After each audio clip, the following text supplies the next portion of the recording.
伊朗的战火已经持续超过1个月了，这场战争的规模、速度和残酷程度远远超出了大多数人的预期。但你知道吗？有几个人，或者说有几本书，早在很久很久以前就已经看到了这一切。而且更令人不寒而栗的是，他们看到的远不只是伊朗，他们看到了伊朗之后的下一个战场，他们看到了一个延续4年的全球大动荡，他们甚至看到了这个动荡的尽头，一个全新世界秩序的诞生。我们先从最近的事情说起，把伊朗战争的来龙去脉完整的梳理一遍。2025年12月，伊朗爆发了席卷全国的反政府示威，导火线是经济困境，货币里亚尔急剧贬值和物价飞涨，示威者甚至提出了更换政权的诉求，规模被认为是自1979年伊朗革命以来最大的一次，遍及全国超过100个城市。伊朗当局随即展开了残酷的镇压，大规模屠杀抗议民众。2026年1月8日到10日是伤亡最惨重的时段，外界估算镇压造成的死亡人数可能已达3万到 4.3 万人之间。哈梅内伊亲自下令在全国范围内武力镇压。1月13日，川普公开呼吁伊朗民众继续抗议，并宣布一支美国舰队正驶往中东，包括林肯号航空母舰和多艘飞弹驱逐舰。2月初，美伊双方在阿曼马斯喀特举行了间接核谈判，美国提出3个条件：永久停止铀浓缩，严格限制弹道飞弹计划，全面终止对哈马斯和真主党等组织的支持。谈判没有结果，美国又向中东增派了第2艘福特号航空母舰。然后2月28日，所有人都没想到的事情发生了，美国和以色列联手对伊朗发动了代号史诗之怒的军事行动。这不是一般的空袭，而是一场精心策划的斩首战。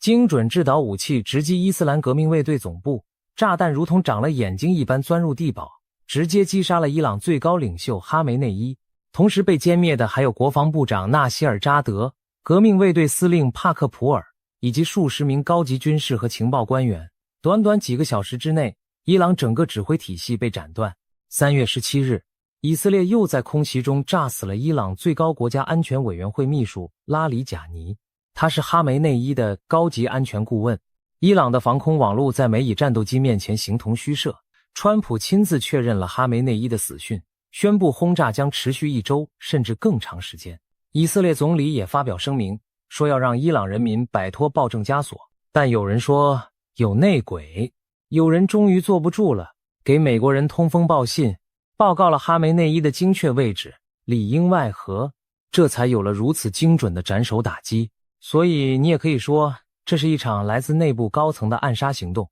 而且注意时间点，伊朗方面宣布哈梅内伊死讯的时候，刚好是3月1日。好，记住这个日期，3月1日。现在让我们把时间倒回去，倒回到帕克在2025年底坐在他英国家中的书房里，端住咖啡，对着镜头说出预言的那一刻。帕克说了什么？他说2026年3月是伊朗的关键转折点。3月，他的原话是：我们将会看到非常精准的打击，目标直指领导层，同时也会打击剩余的核设施。他特别强调，他感觉不会有大规模地面部队入侵，而是空袭和快速行动为主。而且他还补充了一句让人起鸡皮疙瘩的话，他说在打击也门之后会有快速的局势缓和。结果呢，空袭在2月28日开始，3月1日宣布哈梅内伊死亡。帕克说的3月关键点分毫不差，而且确实没有大规模地面部队入侵，目前为止都是以空袭为主。虽然有小规模的2栖部队调动，但五角大楼反复强调尚未决定是否发动地面作战。帕克的预言准得令人毛骨悚然，但伊朗也并没有坐以待毙，反击来得迅速而猛烈。伊朗将他的反击行动命名为真诚承诺第4阶段，在几个小时内就向以色列城市和中东各地的美军基地发射了大量弹道飞弹和自杀式无人机。科威特舒艾巴港的一个美军战术作战中心被无人机击中，6名美国士兵当场阵亡。3月12日，一架美军加油机在伊拉克西部坠毁，6名空军人员死亡。杜拜的美国领事馆被伊朗无人机击中，利雅得的美国大使馆屋顶坍塌，据报其中包括中情局在沙乌地阿拉伯的情报站。3月27日，沙特苏丹王子空军基地再次遭伊朗导弹和无人机袭击，多架加油机和一架 E-3空中预警机被毁，12名美军受伤。截至目前，已有13名美军牺牲，超过300名士兵受伤。而伊朗最致命的一招，也是最让全世界头疼的一招，就是封锁霍尔木兹海峡。这条狭窄的水道有多重要？全球 20% 的石油出口都要经过这里。伊朗用无人机、水雷和反舰飞弹袭击通过海峡的民用油轮，事实上切断了全球最重要的能源动脉。3月26日，以军空袭击毙了伊朗负责封锁霍尔木兹海峡的革命卫队海军司令坦格西里，但海峡至今仍未恢复正常通航。油价暴涨，全球航运巨头把中东航线保费调高了 180%， 欧洲化工企业被迫转向更昂贵的美国页岩气，亚洲半导体厂开始疯狂囤积晶圆和化学品，供应链没有彻底崩溃，但已经开始失灵。有媒体人精准形容说，伊朗打出了自己的节奏，这场战争已经从谁打赢变成了谁先撑不住。双海峡压力之下，霍尔木兹海峡和曼德海峡同时处于不稳定状态，世界正迎来前所未有的局面。能源供应链没有断裂，却已无法正常运作，这比完全中断还危险，因为企业无法预测成本，贸易合约失去稳定性，跨国投资开始撤退。3月30日，川普表示，美国正与伊朗的一个新的更理智的政权展开谈判，称有重大进展，但他同时威胁，如果谈判失败，就彻底摧毁伊朗所有的发电厂、油井和哈尔克岛。好，这就是伊朗战争的现况。现在你已经有了完整的背景，接下来我要告诉你的事情，可能会让你今晚睡不着觉。帕克不只是预言了伊朗，他还描述了伊朗之后的走向。帕克说，伊朗会进入一个过渡期，或者说第二阶段的革命，内部动荡会加剧，但古波斯的精神将被唤醒，终结极端伊斯兰主义带来的黑暗。你们知道吗？伊朗从前不叫伊朗，叫波斯。伊朗人也不是阿拉伯人，很多海外伊朗人至今仍称自己为波斯人。波斯帝国的历史可以追溯到公元前4000年，跟中国一样古老。他们的传统宗教不是极端的伊斯兰教，而是古老的拜火教，就是金庸小说里鼎鼎大名的那个波斯明教，张无忌当过教主的那个。帕克看到了一个非常奇特的画面，他看到一位神秘的女性领袖将会在混乱之后浮出水面。她不是传统的政治家，而是象征女性力量崛起的化身。帕克形容她有着强烈的艺术家气质，是一位充满灵性的神秘人物，可能有点年纪。他会和一位年轻的男性领袖共同领导过渡期，化解伊朗内部不同信仰之间千年的恩怨。这画面有没有很像金庸笔下的波斯圣女小昭？帕克预言的这位神秘女子会不会是小昭的传人？帕克还看到伊朗人民走上街头，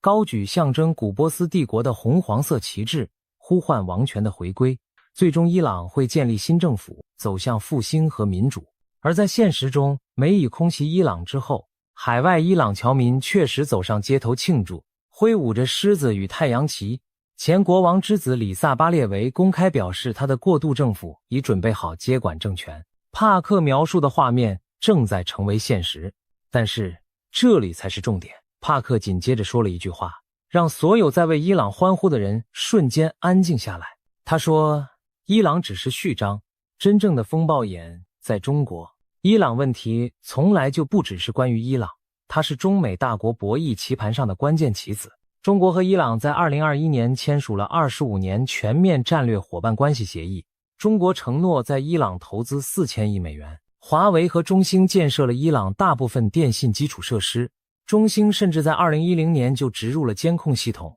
2026年1月，伊朗镇压抗议时切断网路，靠的就是中国企业打造的监控设施。路透社引述消息人士透露，伊朗和中国已接近达成购买超音速反舰飞弹的协议。中国还向伊朗运送了超过1000吨飞弹推进剂。英国皇家国际事务研究所说得很直白，中国希望美国和伊朗保持时而谈判、时而有限升级的循环，因为这可以消耗美国在波斯湾的资源，分散美国在印太对抗中国的精力。简单说，就是留着伊朗这个第二战场，美国就没余力管台湾。美国保守派智库哈德逊研究所的话更犀利，通往太平洋之路必经德黑兰。川普可能是第一个看穿这一点的美国总统，把伊朗从棋盘上拿掉，中国就失去了台海危机中最重要的牵制工具。所以帕克对中国到底说了什么？帕克早在2015年出版的《来自宇宙的讯息》中就预言了中俄结盟对抗美国。当时没有任何人相信，11年后，这个预言已经完全成真。而现在，帕克对中国的预言更加具体，也更加惊人。他说中国近年的军方高层清洗看起来像在巩固权力，但他直觉认为这恰恰是权力结构不稳定的征兆。他反复追问，这些清洗到底是在排除威胁，还是领导者已经在失去控制？他警告说，当权力结构动摇，新上任的军事将领急于建功立业，制造外部敌人就是转移压力最直接的方式，台湾就是最危险的出口。帕克引用印度纳迪叶的预言，认为2026年前对台湾动手的可能性不大，但风险在2027年前后会显著升高。他强调，这不只是单一战争的问题，而是威权体制在经济、政治和权力同时崩塌时的必然反应。中国的经济问题将在2026年引发政治动荡，成为全球焦点。他甚至预言，中国最终会像苏联一样解体，形成多个民主区域的邦联，香港最终独立，中国将回归传统文化，经历深刻的精神觉醒。听上去匪夷所思，但他11年前说中俄结盟的时候，所有人也觉得匪夷所思。更令人细思极恐的是，这个预言跟伊朗战争形成了一个恐怖的连锁反应。美国现在把大量军事资源投入中东，航母战斗群从印太调往波斯湾，弹药消耗惊人。美国情报机构3月18日的年度威胁评估表示，中国目前没有2027年前入侵台湾的计划，但专家越来越担心，伊朗战争消耗美国军力后，中国反而认为之后的时机更好。美国的拦截飞弹库存正在快速下降，而这些原本是为防卫台湾准备的。台湾政治大学学者指出，伊朗战争持续越久，中国获得的喘息空间越大，让解放军完成改革，并从各场战争中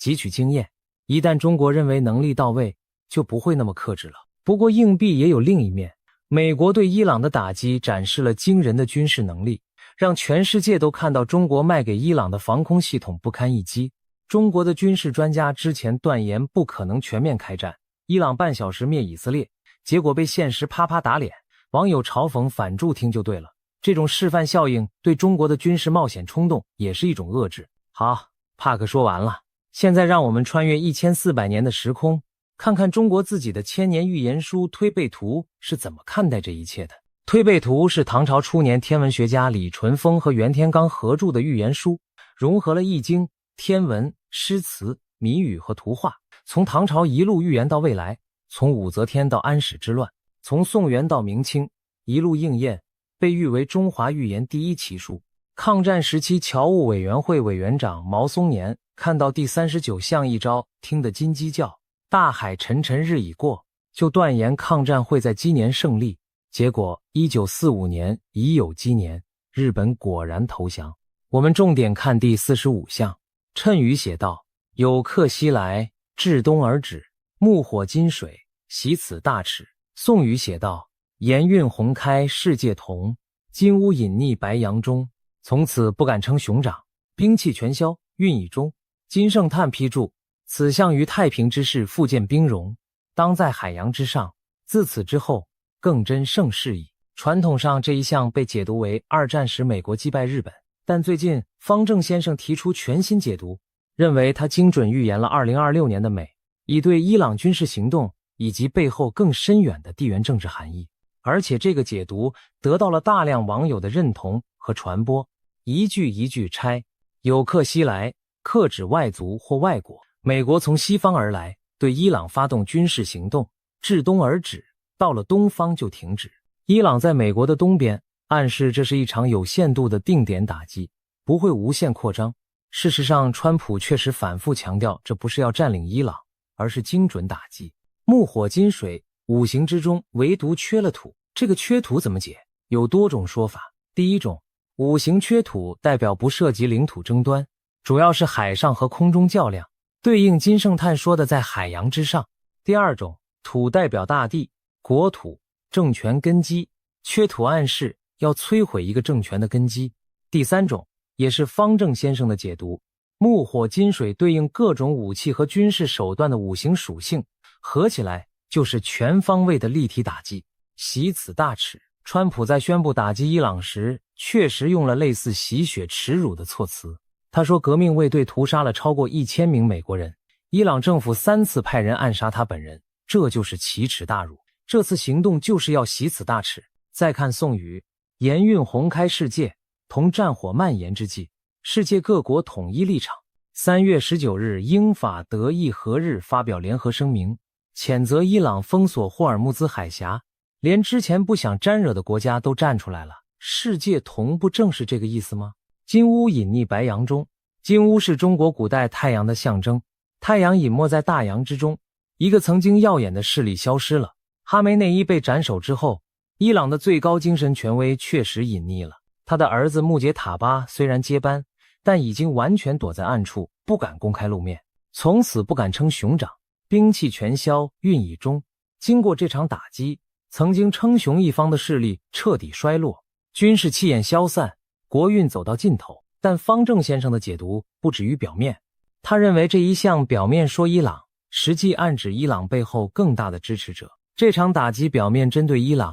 实际是美国对那个大国的战略窒息，伊朗的中东支柱整个垮掉了。那个依靠伊朗牵制美国的大国发现自己的棋子没了，而且全世界都看到了他卖给伊朗的武器和防空系统形同虚设，美以战斗机如入无人之境，还有谁愿意跟他的军工合作？兵器全销，运已终。而李淳风和袁天罡预言的先见之明在于，他们把这场看似与中国毫无关系的中东战争写进了中国的推背图里。为什么？因为这场战争的真正意义不在中东，而在太平洋。它的最终影响对象不是伊朗，而是中国。如果接受这个解读，接下来的第46项就格外惊悚了。谶语，暗暗阴霾，杀不用刀，万人不死，一人难逃。宋语，有义军人身带弓，只言我是白头翁。东边门里伏金剑，勇士后门入地宫。杀不用刀，不是传统武力冲突，而是某种不见血的方式。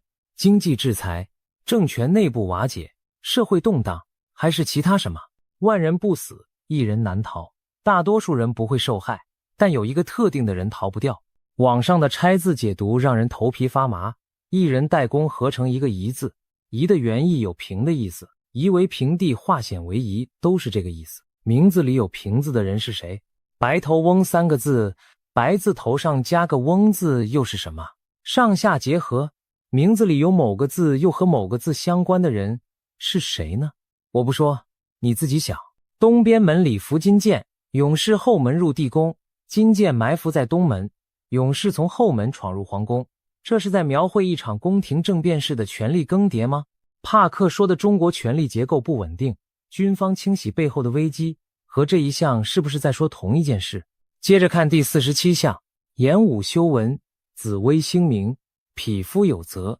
一言为君。吴王吴地定乾坤，来自田间第一人，好把旧书多读到，一言一出见英明。金圣叹批注，此项有贤君下士，豪杰来归之兆，铮铮然有无为而治之盛。动荡之后是什么？是演武修文，放下武力回归文化，是紫微星明，真正的领袖降临，是吴王吴地，不再有专制独裁，是来自田间第一人，新领袖出自民间。帕克说中国最终会回归传统文化，经历精神觉醒，走向民主。1400年前的李淳风和今天的帕克看到了几乎一模一样的未来。你觉得这只是巧合吗？那我们再加一个维度，把500年前法国的诺查丹马斯也请出来。诺查丹马斯的诸事记在西方的地位大概相当于中国的推背图，941首预言诗，准确率高得吓人。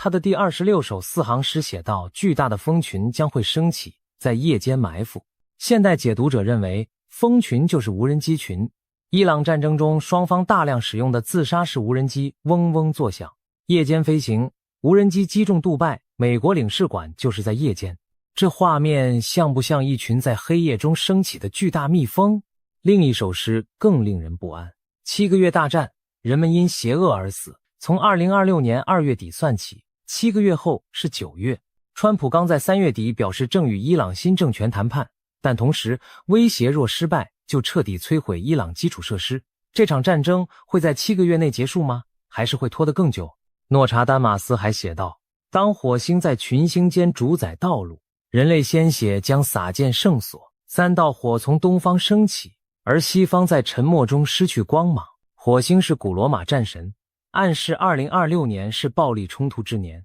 3道火从东方升起，是不是暗示东方将出现3场危机？最关键的是，诺查丹马斯在1556年与法国王妃对话中提到的预言。他说1999年恐怖大王降临，然后反基督者的战争将持续27年。1999加27等于多少？2026就是今年。按照这个逻辑，2026年是那场27年战争的终结之年，之后会怎样？诺查丹马斯罕见地写下充满希望的诗句：天使人类的子孙，统治我们也保卫和平。他为统治而制止战争，和平永存。这跟推背图第47项的演武修文、紫微星明如出一辙。3个不同时代、不同文明的预言者，帕克在21世纪的英国，李淳风在7世纪的唐朝，诺查丹马斯在16世纪的法国，他们互不相识，却都指向同一个结论。2026年是巨大的转折点，旧秩序崩塌，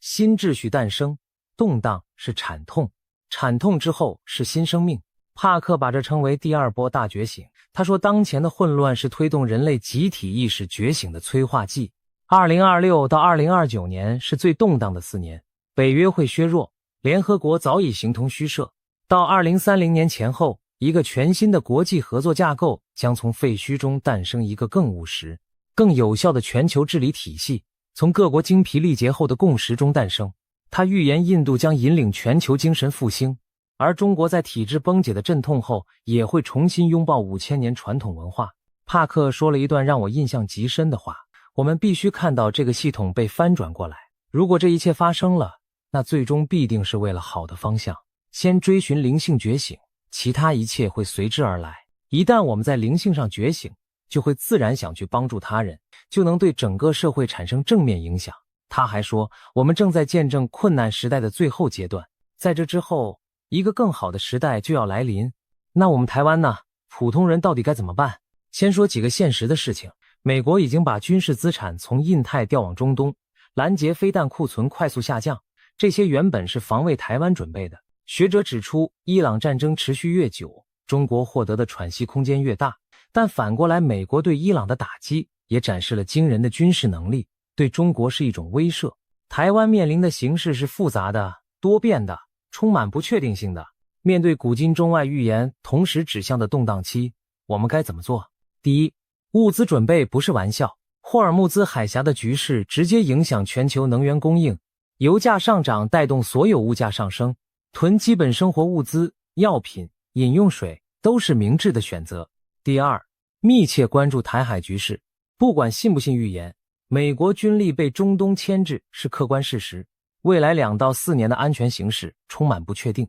第三，保持资讯敏感度，动荡时期假消息和恐慌大量传播，学会辨别真伪，不被情绪带着走。第四，也是最重要的，帕克反复强调，物质准备固然重要，但精神觉醒才是真正能让我们度过风暴的力量。无论外在世界怎么翻天覆地，内心的平静和善念才是最强大的护盾。历史的车轮在加速转动，伊朗硝烟未散，中东格局已被改写，硝烟背后一场更大的棋局正在展开。帕克看到了，推背图1000年前就写下了，诺查丹马斯500年前也留下了线索，他们都在告诉我们同一件事：旧的世界秩序正在瓦解，新的篇章即将翻开。黎明之前总是最黑暗的，但黎明终究会来。问题是，在那个更好的时代到来之前，你准备好了吗？等一下，我还没讲完。在结束之前，我想花一些时间把帕克过去几年的预言准确度跟大家好好盘点一下，因为很多人可能是第一次听到帕克这个名字以外的深入分析。你们可能会想，灵媒的预言到底可不可信？有没有科学根据？先说结论，没有科学根据。灵媒的预言不是科学，它不可以被实验重现，不符合科学方法论。但这不代表它没有参考价值，因为帕克的命中率实在是太高了。帕克的成名之战是预言英国女王伊丽莎白二世的去世，他提前好几年就指出女王的健康会在特定时间段急剧恶化，最终辞世。2022年9月8日，女王驾崩。帕克事后被英国多家媒体封为新诺查丹马斯，他还预言了查尔斯国王会被诊断出癌症，这也应验了。2024年2月，白金汉宫宣布查尔斯国王确诊癌症。在政治方面，帕克在2023年底就预言川普会赢得2024年美国总统大选，当时几乎所有民调都显示拜登或哈里斯有更大的胜算。帕克不仅预言川普会赢，还预言他会遭遇暗杀未遂。2024年7月13日，川普在宾州竞选集会上被枪击，子弹擦过他的耳朵。帕克事后表示，他看到的画面就是这样的。在国际局势方面，帕克在新冠疫情爆发之前就提到过一场来自中国的大规模传染病会席卷全球。他在2015年就预言中俄会结盟对抗美国。他预言以色列会对加萨和黎巴嫩的伊朗代理人发动无情打击，这也全部应验了。他预言加拿大总理特鲁多会下台。2025年初，特鲁多果然宣布辞职。他甚至预言了英国脱欧公投的结果。当然，帕克也有预言不准的时候。他曾预言普京会很快去世，但直到目前普京仍然在位。他预言哈里王子和梅根会离婚，这也尚未发生。怀疑论者网站坏灵媒就专门整理了帕克预言落空的清单，指出他很多预言只是改了时间后重新包装，这些批评不无道理。但问题是，在关键的大事件上，女王去世、川普当选、川普遇刺、新冠疫情、中俄结盟、以色列打击伊朗代理人，以及现在的美以对伊朗军事行动，帕克的命中率确实高得离谱。而且最重要的是，他几乎每一次都提前好几个月甚至好几年就给出了具体的时间窗口。这就是为什么当帕克说2026到2029年将是人类历史上最动荡的时期之一的时候，我们不能轻易忽视。再回到推背图，很多人可能不知道，推背图之所以叫推背图，是因为传说李淳风算得太投入，一路推演未来，停不下来。袁天罡在旁边推了推他的背，说天机不可再泄，于是李淳风才停下。整本书就以最后一项中袁天罡推李淳风背部的画面作为结尾。这本书从第1项到第60项，涵盖了从唐朝到未来的中国重大历史事件，前面40多项已经全部被历史事件验证，从武则天称帝到安史之乱，从宋朝建立到元朝入侵，从明朝覆灭到清朝兴衰，从辛亥革命到二战结束，从国共内战到中华人民共和国建立，每一项都有谶语、宋语和图画3重密码，而且事后看来都精准，得令人匪夷所思。而我们现在讨论的第45项到第47项，恰恰处在已验证和未验证的交界地带。第45项如果按照传统解读是二战，那它是已验证的；但如果按照方正先生的新解读，它对应的是2026年的伊朗战争，那它就是一个正在被验证的预言。而紧接其后的第46项和第47项，则是即将到来的未来。你有没有想过，为什么偏偏是现在？为什么帕克、推背图和诺查丹马斯都在指向这个时间点？帕克自己的解释是，人类正在经历一个宇宙周期的转换。印度古老的吠陀传统把时间分为4个瑜伽，也就是4个时代。最黑暗的时代叫卡利瑜伽，充满谎言、暴力和道德沦丧。帕克认为，我们正处在卡利瑜伽的末尾，即将进入一个新的黄金时代。但在旧时代结束和新时代开始之间，必然有一段极度混乱的过渡期，这个过渡期就是我们现在所处的时间。这个概念跟中国传统文化中的天道循环不谋而合。推背图最后一项的金圣叹批注就说，一人在前，一人在后，有往无来，无独有偶，以此电图，其寓意至深远，盖无相之象胜于有相。意思是历史是循环的，旧的时代结束，新的时代必然来临，这是宇宙的规律，不以人的意志为转移。诺查丹马斯也表达了类似的观点，他的预言中最令人恐惧的部分集中在1999到2026年这27年间，但在这之后，他写下了少数几首充满希望和光明的诗句，仿佛在说黑暗有尽头，光明在前方。三个截然不同的预言体系，三个截然不同的文化背景，却得出了一模一样的结论。这是巧合吗？我不知道，但我知道一件事，面对如此高度一致的预言指向，哪怕只有1%的可能性是真的，我们也应该认真对待。因为如果它是真的，那么伊朗战争只是开胃菜，接下来的2到4年，世界会经历我们这一代人从未见过的剧烈动荡，旧的国际秩序、旧的政治格局、旧的经济体系都将被重新洗牌。但在动荡的另一边，等待我们的是一个全新的开始。帕克的建议很简单，他说不要恐惧，要保持希望，物质层面做好准备，精神层面保持觉醒，照顾好身边的人，维持善良的心。因为无论未来发生什么，善良和爱永远是穿越风暴最可靠的指南针。好了，今天的内容就到这里，一口气讲了帕克的预言、推背图的千年谶语、诺查丹马斯的4行诗，以及伊朗战争背后中美博弈的深层逻辑，信息量很大。如果你需要消化一下，完全可以理解，但请记住今天的核心讯息。第一，伊朗战争不是终点，而是起点。帕克和推背图都指向了下一个更大的战场。第二，2026到2029年是全球动荡的高峰期，但动荡是旧秩序瓦解的惨痛，不是文明的终结。第三，在所有预言的尽头，无论是帕克、李淳风还是诺查丹马斯，他们都看到了光明。演武修文，紫微星明，天使降临，和平永存，黑暗有尽头。所以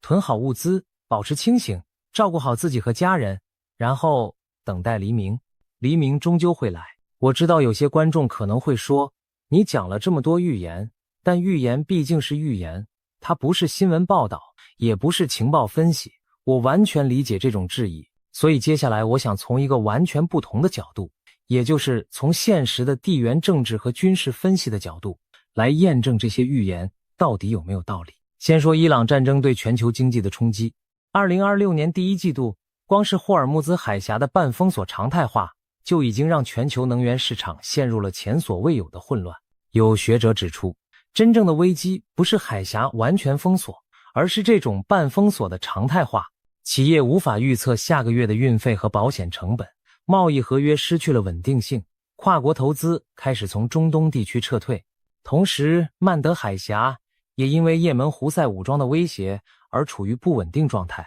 当全球2条最重要的能源咽喉同时出问题的时候，受影响的不只是石油价格，而是整个全球供应链的信心基础。对台湾来说，这意味着什么？台湾 98% 的能源依赖进口，如果霍尔木兹海峡长期处于不稳定状态，台湾的能源安全将面临严峻考验。有人做过测算，如果海峡完全封锁，台湾的石油储备大概只能撑90天左右。当然，目前海峡并未完全封锁，但油价上涨带来的连锁效应已经开始影响台湾的物价和制造业成本。再说中国的角色，从军事分析的角度来看，伊朗战争确实在消耗美国的军事资源。美军目前在中东部署了至少2个航母战斗群，还有大量的空中加油机、预警机和电子战飞机。每一架战机出动都需要消耗弹药和零件，每一次拦截伊朗飞弹都在减少美军的库存。美国的军工产业虽然强大，但生产速度跟不上消耗速度，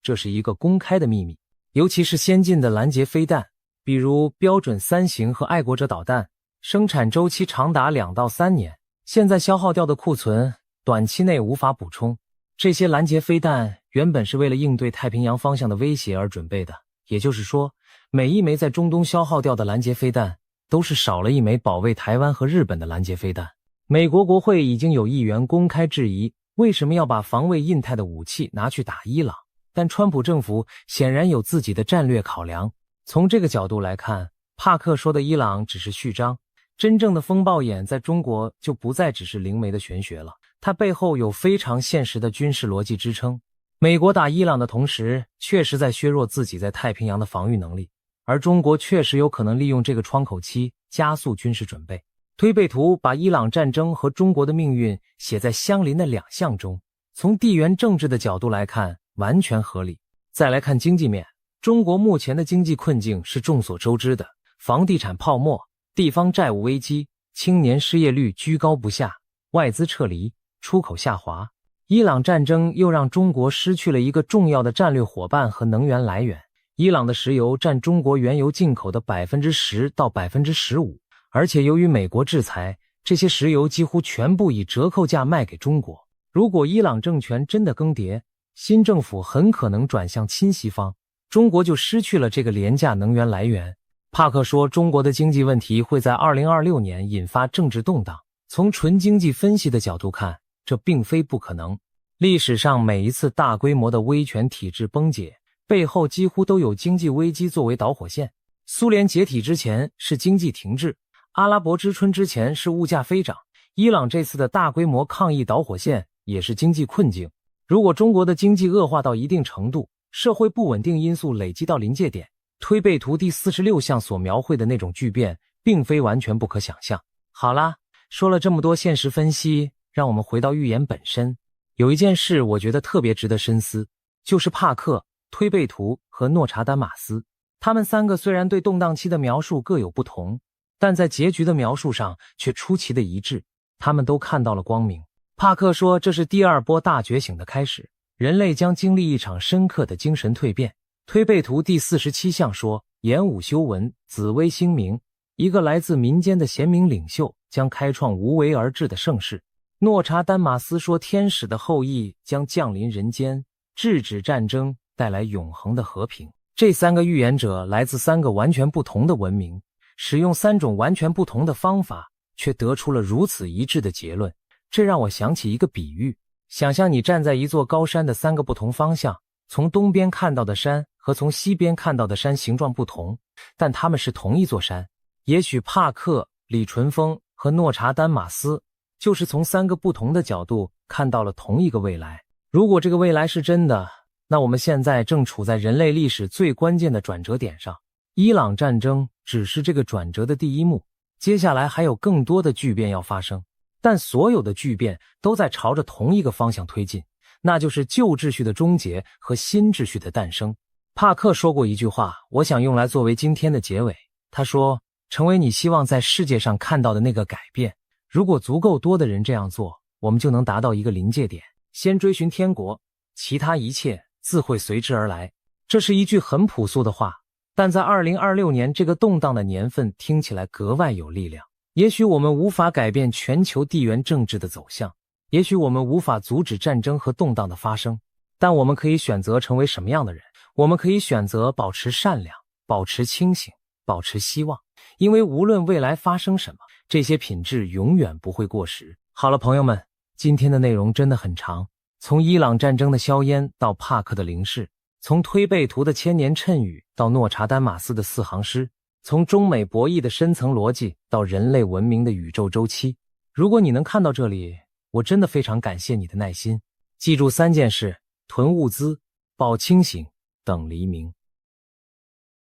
今天我们来聊聊为什么许多西方先知的预言一次又一次将目光投向中国。从几百年前到当下，一些著名的先知们都曾暗示中国将发生的大事件会震撼世界，甚至中国本身将成为全球预言的中心。这听起来不可思议，但当我们深入探讨这些预言的细节，不禁要问，难道冥冥之中真的有某种力量，让不同时代、不同背景的预言家都再次点名中国？还是说，这一切只是巧合？让我们从头说起，抽丝剥茧，一起探索这跨越时空的谜团。故事要从400多年前说起。法国的诺查丹马斯 Michel de Nostradamus 是西方历史上最负盛名的预言家之一。他在公元1555年出版的《诸世纪》中，以4行诗的隐晦形式预言未来。后人惊奇地发现，他的许多预言诗对应了后世的大事件，如法国大革命、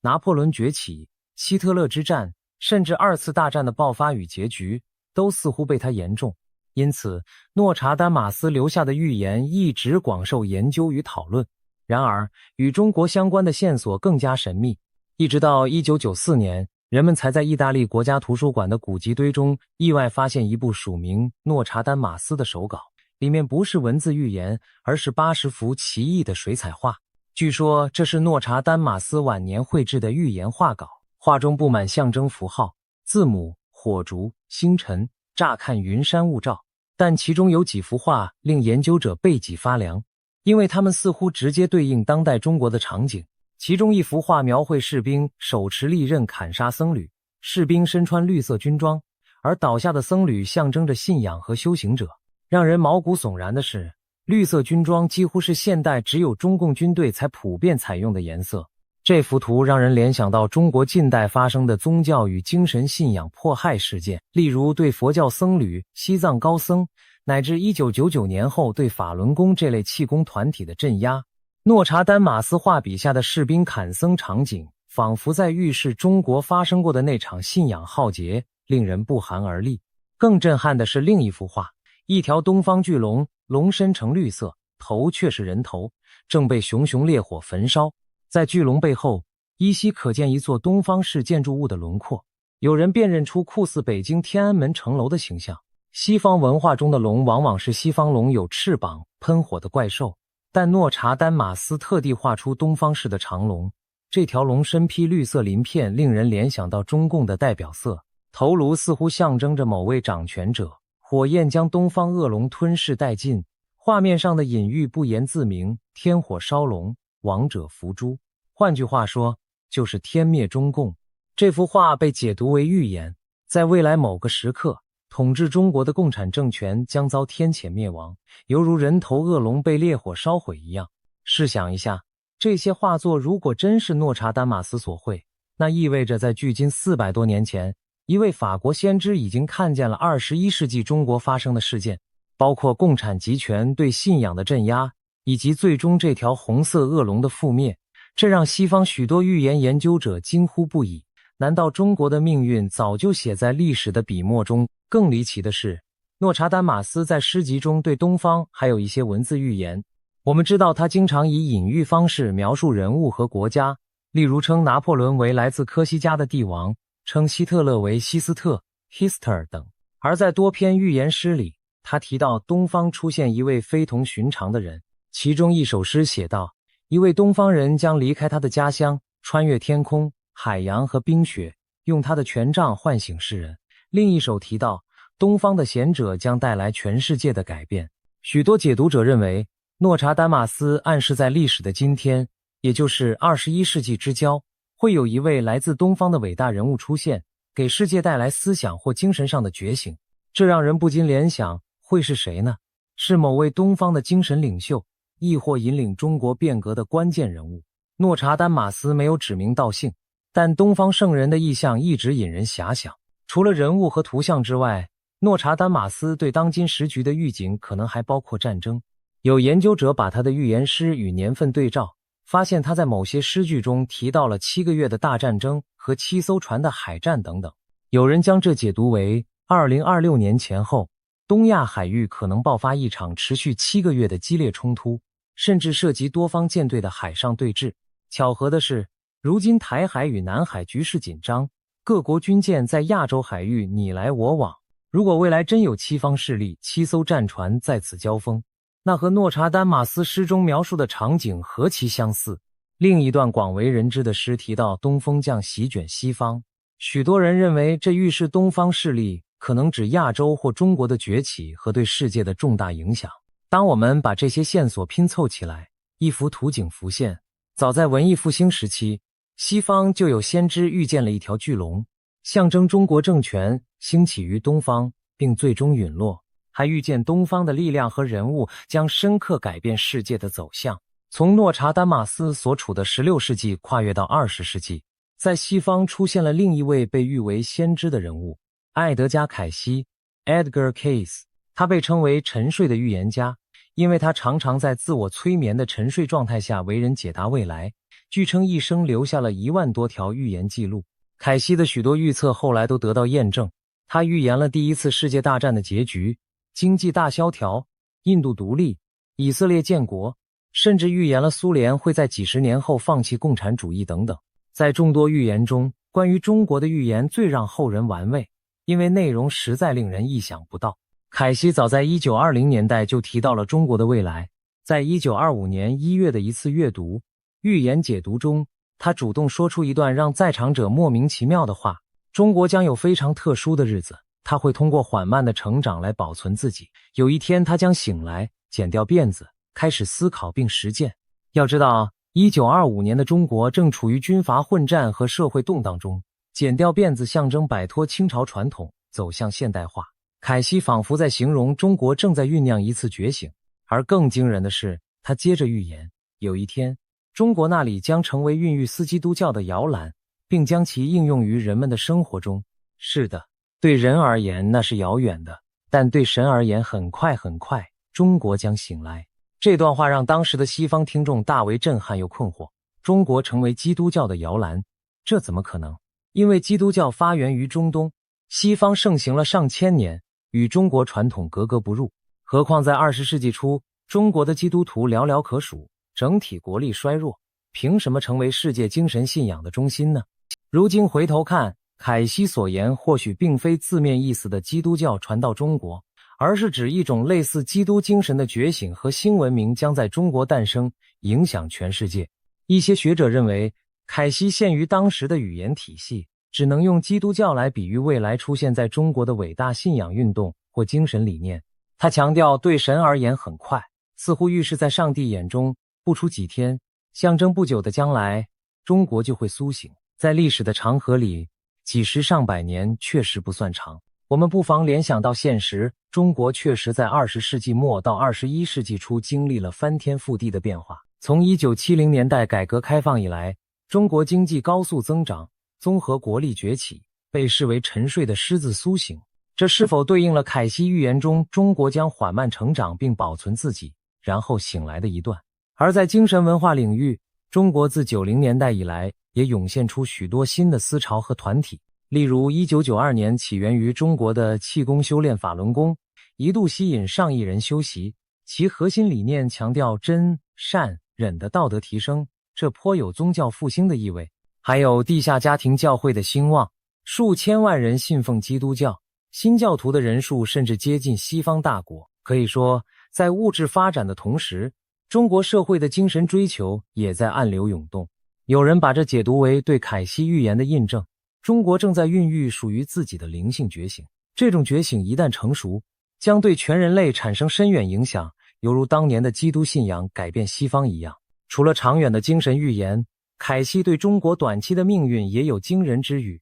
在1927年的一次预言中，他提到一些非常的事件正发生在中国人和日本人身上，一些来自外星的力量正在干预并已得势了。这段话当时的人更加听不懂，外星力量、中国、日本。6年后，历史给出了部分答案。1931年至1937年间，日本入侵中国东北和全面侵华战争爆发，东亚经历了腥风血雨。如果把外星力量理解为超越寻常人性的邪恶势力，那日本军国主义的野心确实如同魔鬼附体。而凯西预先感知到东亚浩劫的来临，无疑再度证明了他预言能力的不凡。值得注意的是，他在预言侵华时用的是非常的事件，外星入侵这种词汇，仿佛暗示这场浩劫不仅仅是人间权力之争，背后还有更深层的因果与超自然黑暗。在预言的语境里，中日之战是人类意识与罪业的一场了断，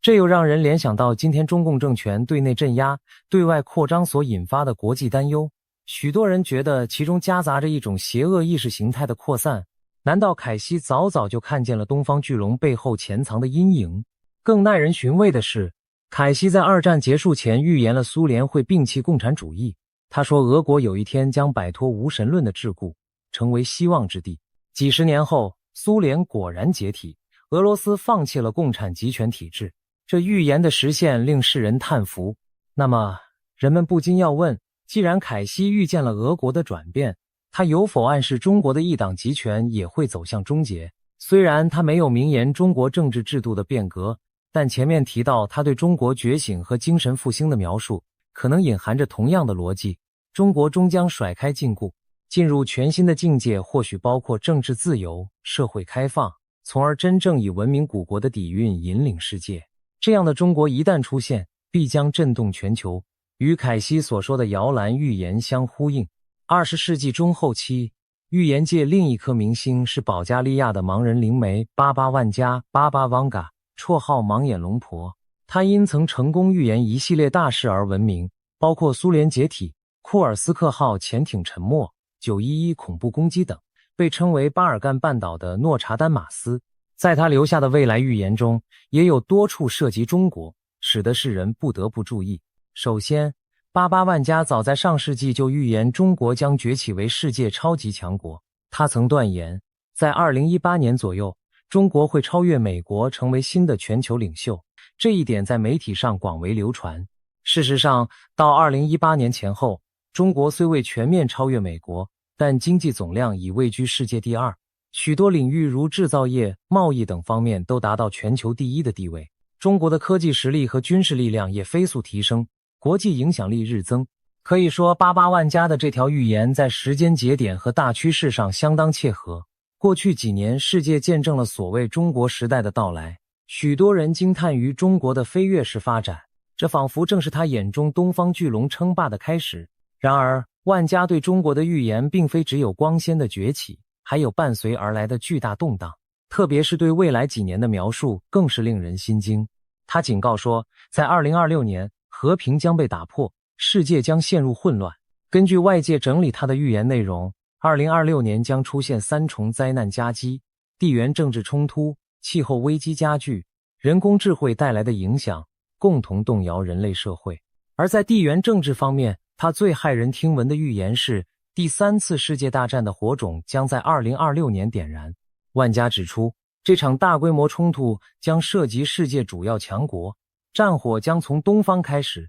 然后蔓延到西方各州，引发长期的全球紧张与动荡。听起来，这几乎就是在形容世界大战。那么，东方哪里会点燃战火呢？根据一些转述，万加点名中国，称中国将并吞台湾，导致俄罗斯与美国之间爆发直接对抗。简而言之，中国大陆以武力统一台湾，成为导火索，把美俄2大核武强国都卷入冲突，从而升级为第3次世界大战。这段预言如果对照当今局势，令人不寒而栗。台海冲突确实是现今最有可能引爆大国对抗的火药桶之一。万加在20多年前就预见了这点，难怪随着当前中美关系紧张，台海风云诡谲，他的预言又被翻出来，引发全球媒体讨论。除了战争，巴巴万加还预言2026年将伴随重大天灾和科技引发的挑战。他提到地球可能遭遇连串自然灾害，强震、火山、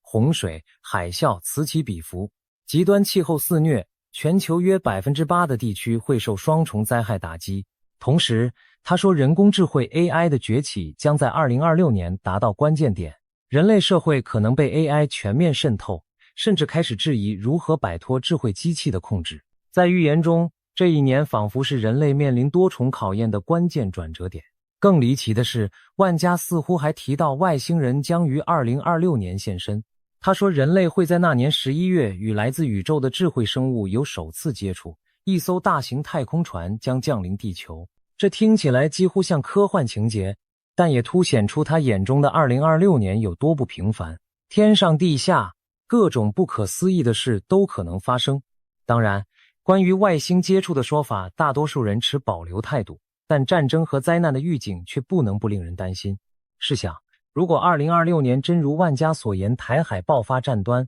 美俄卷入对抗世界强权撕裂战火，那将是2战以来人类面临的最大危机。中国作为其中的主角，无疑成了左右全球命运的关键，而中国大事件将震动世界这句话也会以最残酷的方式应验。令人背脊发凉的是，万加曾准确预言2022年的极端气候，当年英国等地爆发大洪水以及其他年份的事件，他的部分预言命中率相当高。如果他对2026年的预见也是真知灼见，那么我们正处在风暴前夜。值得一提的是，万加还曾预言俄罗斯在2026年出现新的强人领袖，并称这位领袖将被冠以大师或世界领袖的头衔，在该年崛起后掌握主导权。这耐人寻味，如果把他和中美冲突联系，是否意味俄罗斯会在某种关键时刻改变立场或出现内部变局？毕竟，目前俄罗斯与中国走近，但未来若领袖更替，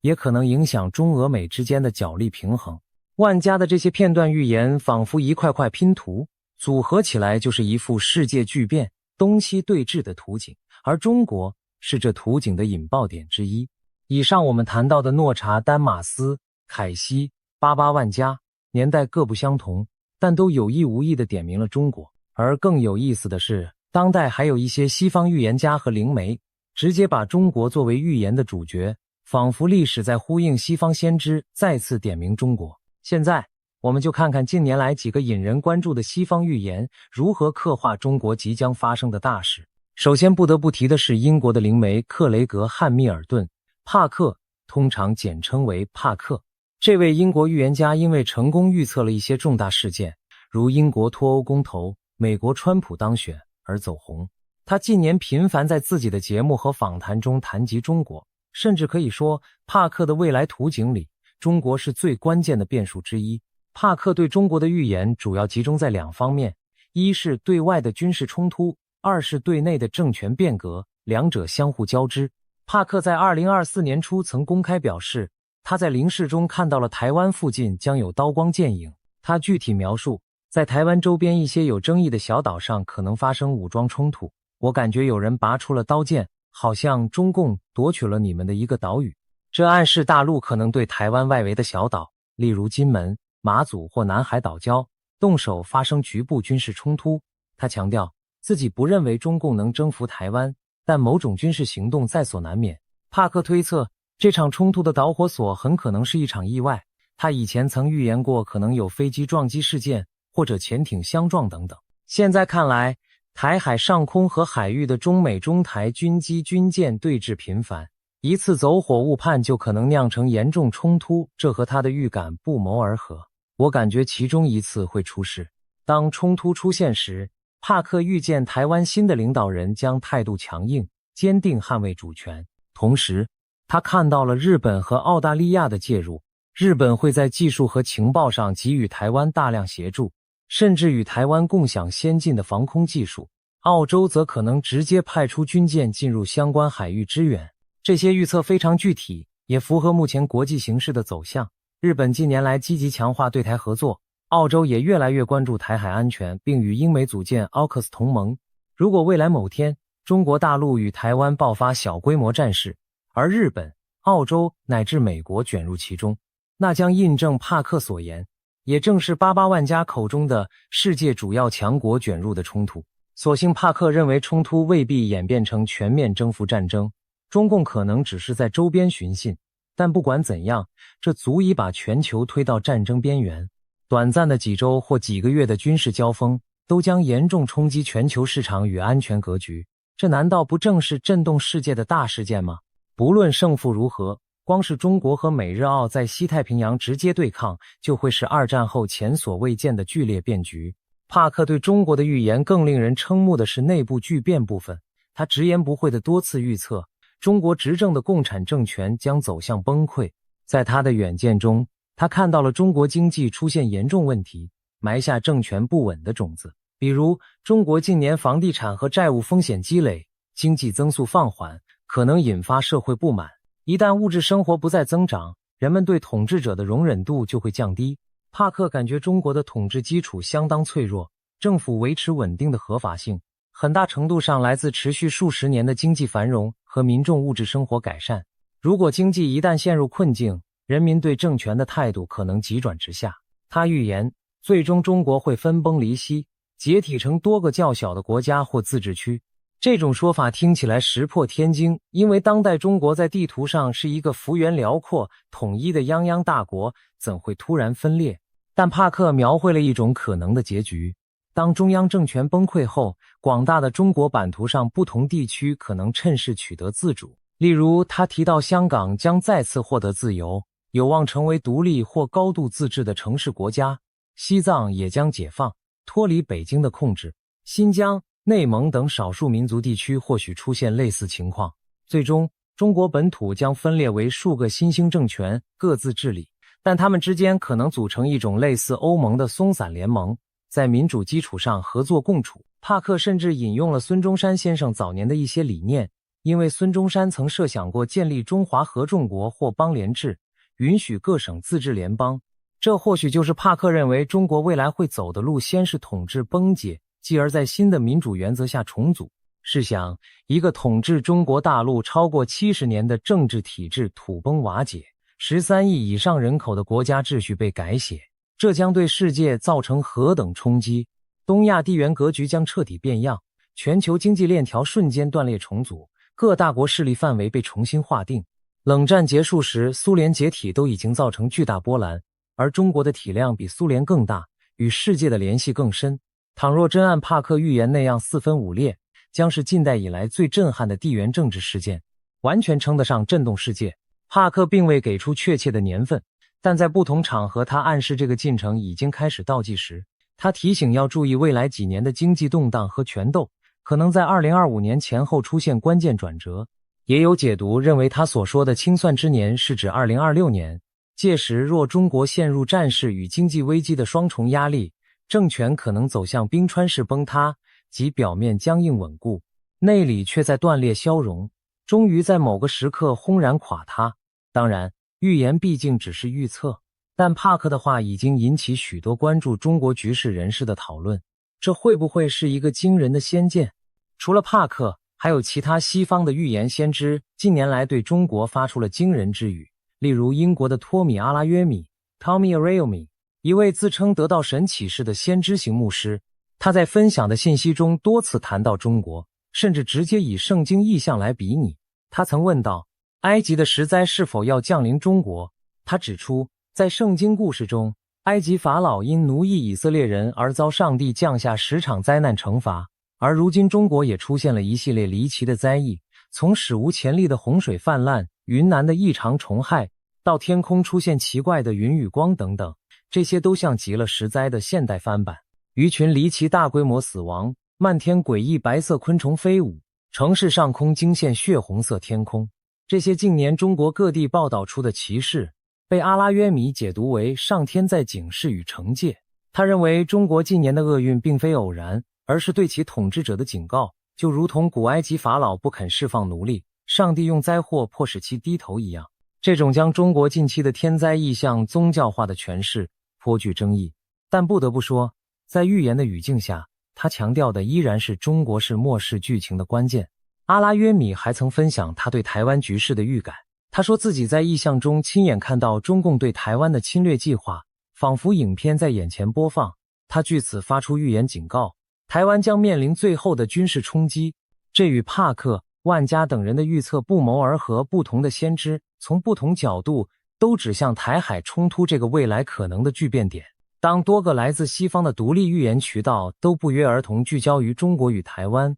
我们不能不感到心惊。也许这真是一个正在酝酿的大劫难。值得注意的是，阿拉约米和其他一些西方宗教预言家经常引用圣经启示录来解析现今局势，其中一个经典意象就是大红龙。启示录第12章描述末世出现一条大红色的龙，肆虐一时，最后被天使击败。许多基督教思想家将这红龙比喻为邪恶政权或撒旦势力的象征，而近代以来，不少人直接把红龙影射到共产主义政权。共产主义常用红色旗帜，尤其中国的执政党徽章中就有一条红龙形象，且中国古文化里皇权也以龙为象征。于是，在某些预言诠释中，启示录的红龙就被看作是红色中国政权的象征，其最终命运是被天降之力所毁灭。这个解读跟前面诺查丹马斯画稿中天火烧东方恶龙的含义何其相似，东西方不约而同画出了恶龙末日的图景，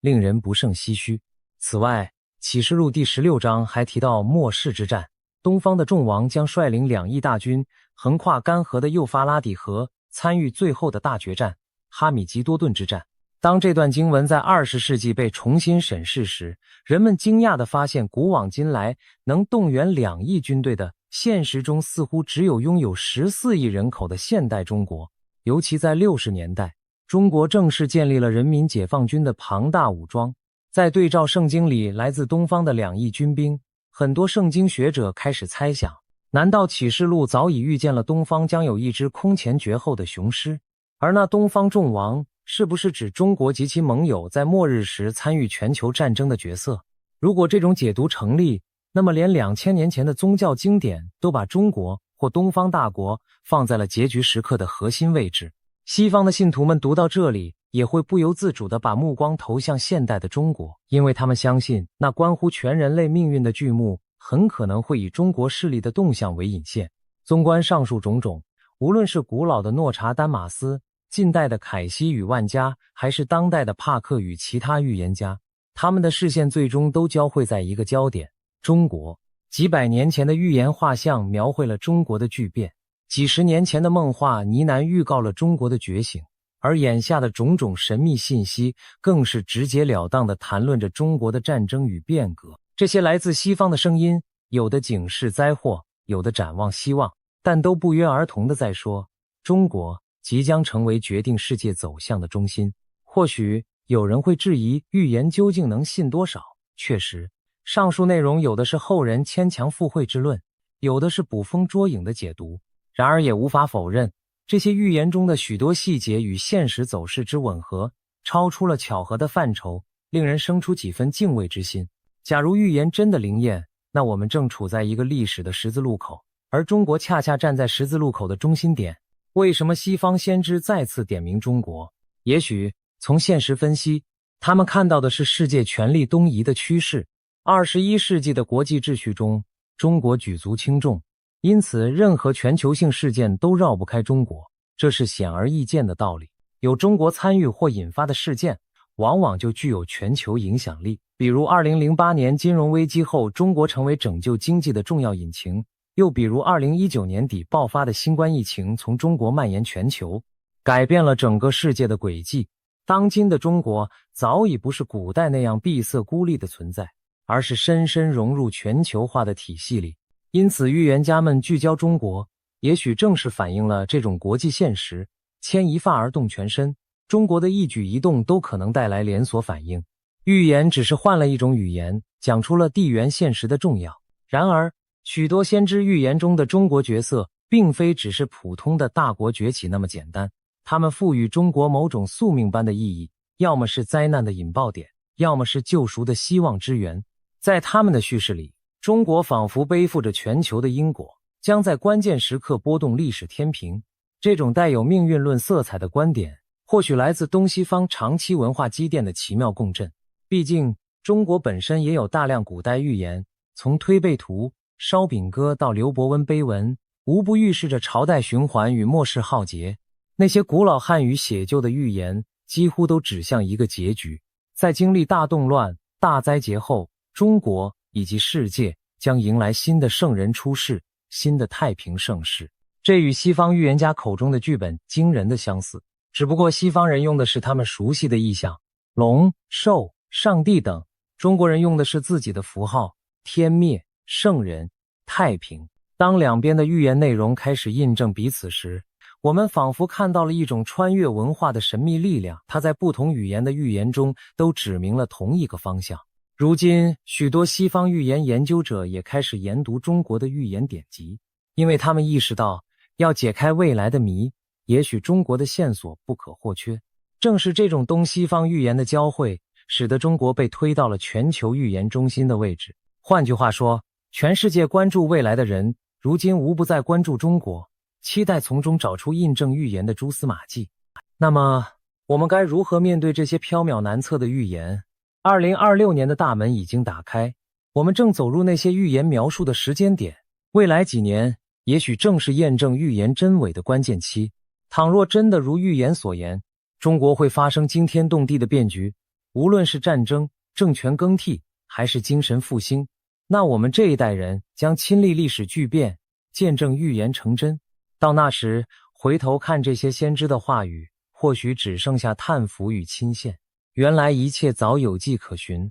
然而，如果这些预言终究只是传说，中国没有迎来剧烈风暴，而是继续在复杂的挑战中前行，那么这些故事也至少给我们敲响了警钟，让我们更加珍惜和平稳定。预言的价值也正在于此，它让我们保持警醒，去思考如果最坏的结果可能发生，我们该怎么办，以及如果最好愿景能够实现，我们该如何努力。可以确定的是，目前国际社会对中国的关注前所未有，一个中国的变数可能改变整个世界的方程。西方先知们再三提及中国，也让更多普通人开始重新审视这个东方大国在全球舞台的角色。我们或许正在走向一个历史关口，在那里中国将扮演决定性的主角。当命运之轮转动时，预言中的场景也许会一一展开。台海局势是否如预警般恶化？北京政坛会否出现意料之外的巨变？14亿人民将经历怎样的考验与蜕变？而这些又将给整个人类社会带来怎样的冲击和反思？让我们带着理性与谦卑，继续观察时局的演变，同时回想这些横跨数世纪的预言之声，也平添一份宏大的视角。我们终将迎来答案揭晓的那一天。也许届时回望，我们会说，原来如此，原来诺查丹马斯的龙真的燃烧了，原来凯西口中的中国觉醒真的到来了，原来万家警告的战火真的燃起又熄灭了，原来帕克看见的自由新生真的破土而出了。又或者我们将庆幸地说，虚惊一场，预言终究只是预言，我们用智慧与努力避开了最坏的命运。在这未定的将来，每一个置身其中的你我都是历史剧本的书写者。我们虽渺小，但正如那些先知的启示所暗示的，人类并非全然受命运摆布。预言的意义在于提醒与选择。当全球的目光都聚焦于中国，我们期待见证的不仅是预言的实现，更是人类共同谱写新篇章的契机。无论风暴将至还是云开日出，中国这片土地正承载着前所未有的期许与挑战。让我们拭目以待，历史的下一幕即将展开，而预言的回声也许就在耳畔回响。东方巨龙的命运将牵引世界的未来。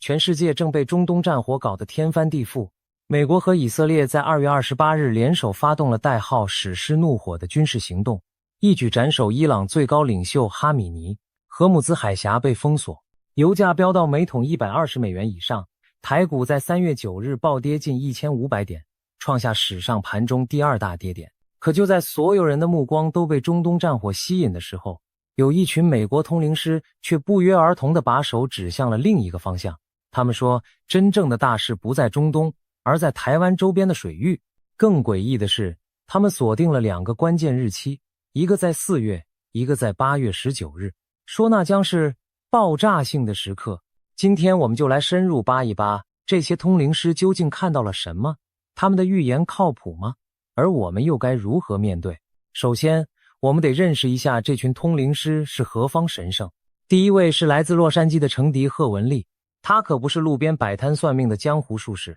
而是美国最知名的灵媒之一，拥有神学和哲学咨商双博士学位，从业超过30年。他的客户包括好莱坞明星、前总统、幕僚，甚至各国元首和皇室成员。在著名的辛普森案审判期间，还被请去协助办案。他被收录在美国100大灵媒与占星师一书中，连续25年为美国国家询问报提供灵力加持，据称帮助读者赢得了超过$175,000,000的彩票和赌场奖金。更重要的是他的预测命中率，他曾经成功预测了川普2016年当选总统，预言了普京入侵乌克兰，准确预言了台湾赖清德当选总统，甚至连法国马克宏连任、菲律宾小马科斯当选、韩国尹锡悦上台都提前说中了。在2025年，他还精准预测了川普的中东和平协议以及限制伊朗核能力的行动。第二位是来自密西西比州的吉尔·杰克逊，他自称是连接物质世界和灵界的大使，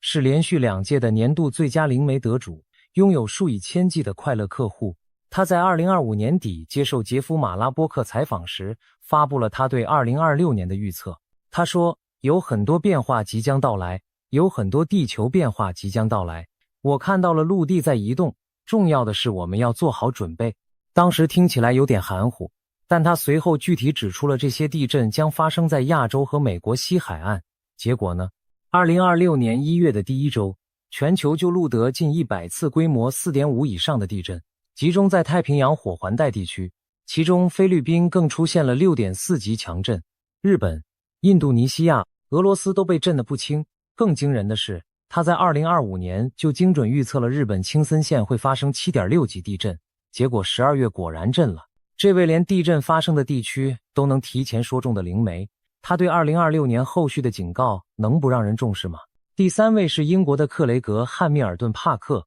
被媒体封为新诺查丹马斯和末日先知。他在 YouTube 上拥有超过23万订阅者，做了30多年的预测。他曾提前预言女王伊丽莎白2世的驾崩、新冠疫情的爆发、川普2016年的当选、英国脱欧。而最近，他预言了美以联军将打击伊朗的核设施和领导层。结果2月28日，美军果然发动了精确打击，连哈米尼都在空袭中丧生了，这准确程度让人毛骨悚然。帕克从很早以前就开始谈论台湾问题，他说自己在频道创建之初就感觉到中国和台湾之间会爆发冲突。他还提到了一段奇妙的姻缘，中国近代革命先驱孙中山的家族成员曾经来找他的妻子简做通灵读取，这让他对中国和台湾的未来有了更深层的感应。第4位是巴西的阿索斯·萨洛梅，自封为活着的诺查丹马斯，他成功预言了女王之死和新冠大流行。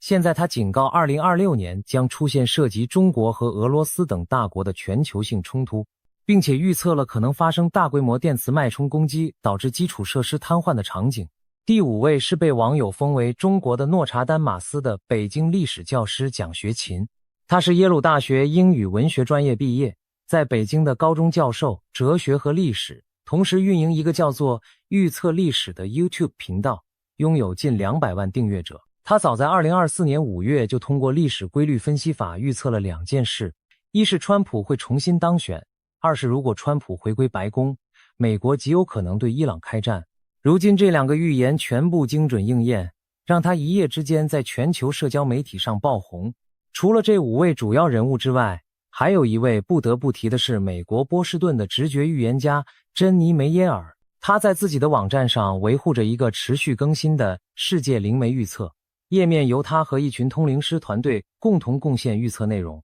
在2026年的预测中，他的团队成员之一曾经写下了这样一段话：有什么东西在水中，并标注这是一个不好的消息。另一位成员则预见了戴着头盔的男人们在打仗，女人也参与了这场战争，受害者是平民。他还感觉到美国是问题的一部分。这些零散的预见拼凑在一起，描绘出一幅令人不安的画面。更值得注意的是，在他们的3、4、5月份预测中，出现了家庭中的阳刚能量需要更多的阴柔药方，女性正在使用巫术般的魔法等描述。一些解读者认为这可能暗指台海局势中军事力量与外交智慧之间的博弈。还有成员看到了美国港口的货柜寥寥无几的景象，这与当前荷姆兹海峡封锁导致的全球供应链危机形成了诡异的对应。从地理位置来看，台湾的战略脆弱性是所有通灵师预测的共同背景。台湾是一座面积仅36000平方公里的岛屿，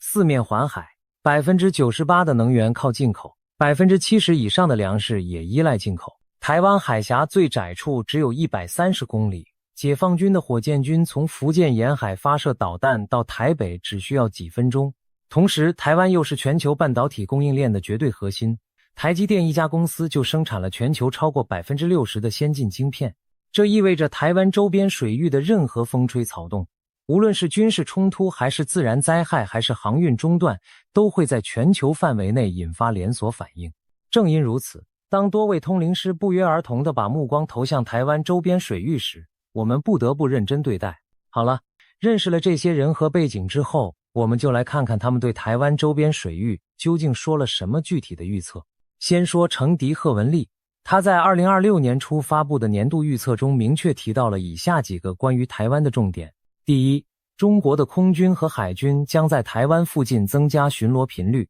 持续测试台湾的防御能力，但在川普执政期间不太可能爆发全面冲突。注意，他说的是不太可能，而不是绝对不会，这个措辞本身就留了很大的余地。第二，严重的台风将侵袭台湾、菲律宾和中国东部，造成大范围的破坏，这意味着台湾周边水域将面临来自自然界的巨大挑战。第三，他提到川普和梅拉尼亚将在2026年4月访问中国，这次访问将在两国之间建立重要的联系，可能促成一份新的贸易协议。第四，尽管地缘政治紧张持续，台湾在川普的领导下将避免与中国的直接冲突，经济预计增长 2.68% 左右，但美国的关税政策将对台湾的扩张造成一定压力。4月，这个时间点非常关键，为什么？让我们仔细分析一下背景。目前美国正深陷美伊战争的泥潭之中，这场战争的烧钱速度堪称史无前例，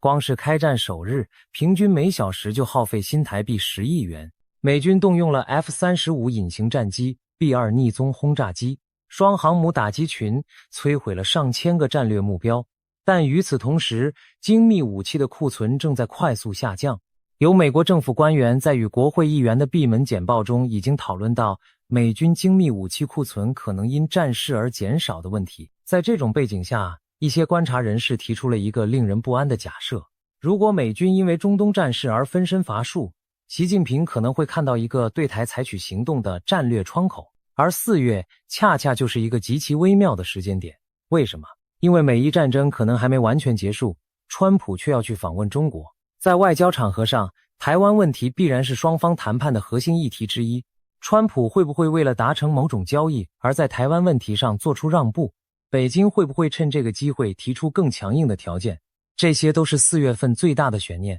然而有趣的是，目前的情况似乎又出现了一个戏剧性的反转。根据钜亨网引述《时代》杂志的深度分析，美伊战争短期内反而可能成为台湾的某种安全屏障。这个结论乍听之下很反直觉，但逻辑是这样的：美军在这场战争中展现出的压倒性军事能力，对北京产生了极为明显的威慑效果。你想想看，美军用了什么招式？一夜之间就精准斩首了伊朗的最高领导层，哈米尼本人在首轮空袭中丧生，包括国防部长、革命卫队总司令在内的40名伊朗高级官员全部阵亡。美军用钻地弹摧毁了纳坦兹和佛尔多的核设施，对伊朗西部数百个中长程导弹发射井进行了预防性打击，甚至连伊朗海军的巡防舰德纳号都被美军潜艇在印度洋击沉了。这种战力展示对任何一个潜在对手来说都是一个极其清晰的信号。澳洲国立大学的政治学者直接说了这样一段话：斩首式打击的阴影如今已被证明是一种更为现实的情境。中国的第一个反应将会是，这种事情也可能发生在这里。新加坡国立大学的国际关系教授也表示，中国势必会检讨其军备在伊朗与委内瑞拉的表现。我认为他们对美国展现的武力及其执行复杂行动的能力感到有些意外。更让北京尴尬的是，伊朗向中国购买的自杀式无人机和防空系统，在美军面前几乎没有发挥任何作用。而此前委内瑞拉采购的中国先进雷达与防空系统，也完全无法侦测到美军的隐形战机。如果这些武器已经投入使用却仍然无效，那对中国军工体系的声誉将是一个严重的打击。中国的人民解放军近半个世纪以来几乎没有经历过大规模实战，而现在他们亲眼见证了美军如何在短短几天内就瓦解了一个中等军事强国的整个指挥体系。所以现在的局面是，一方面美军的军事资源正在被消耗，另一方面美军展现出的压倒性战力又在震慑北京。这两股相互矛盾的力量在4月份将形成一个极其微妙的平衡点。如果你是北京的决策者，你会怎么想？是趁美军分身乏术搞一波大的，还是被美军的战力吓得不敢轻举妄动？这就是4月份台湾周边水域最大的悬念。更值得注意的是思想坦克智库的最新分析，从美国发动史诗怒火行动后，中国军机扰台的数量居然出现了急剧下降。从2月28日到3月9日这段时间，只有一天出现了2架军机在台湾西南角飞过，其他天数全部是0架次。但到了3月10日，又突然来了5架次飞机，而且有飞越台海中线的举动。这种忽冷忽热的节奏本身就说明北京正在重新评估形势。中国持续维持平均5到7艘军舰在台湾周边站卫兵，像一只始终张开的大手，随时准备握解。台湾周边水域的局势远比表面上看起来复杂得多，而且别忘了能源因素，这可能是整个棋局中最被低估却最致命的一环。中国每天需要进口大约1100万桶石油，其中约一半来自中东。荷姆兹海峡一出问题，中国每天就少了540万桶油的供应。伊朗在战前每天对外出口约160万桶石油，其中90%是输往中国的。主要通过马来西亚水域的影子船队进行转运，再加上之前已经从委内瑞拉断供的44万桶，合计每天短缺近600万桶。中国虽然有12亿桶的战略石油储备，大约能支撑80到100天，但如果战争拉长，效应就会非常显著。特别是现在伊朗已经把攻击目标从军事基地转向了海湾国家的炼油厂，以色列也把伊朗的油管和炼油设施列为打击目标。这意味着即便战争结束，海湾各国要恢复正常供油还需要相当长的时间。这就是为什么中国目前在国际现货市场上疯狂抢购石油，成为油价持续飙升的重要推手。对台湾而言，能源危机的威胁同样严峻。台湾是一个几乎完全依赖能源进口的经济体，而且台湾约1/3的液化天然气也需要经过荷姆兹海峡运输。国际航运巨头马士基、地中海航运、中远海运已经暂停了前往波斯湾所有港口的订舱。伦敦保险市场已经将整个波斯湾列为战争风险区，保费高到让航商根本无法承受。中油已经宣布调涨油价，加油站前大排长龙的场景成为了这个春天最深刻的记忆。一个正在为石油焦头烂额的北京，有多少精力去冒险动台湾，这是一个值得深思的问题。但反过来想，如果北京判断美国的精力和资源已经被中东战争严重消耗，而且中国的石油困境反正已经很糟了，不会因为对台行动而变得更糟多少，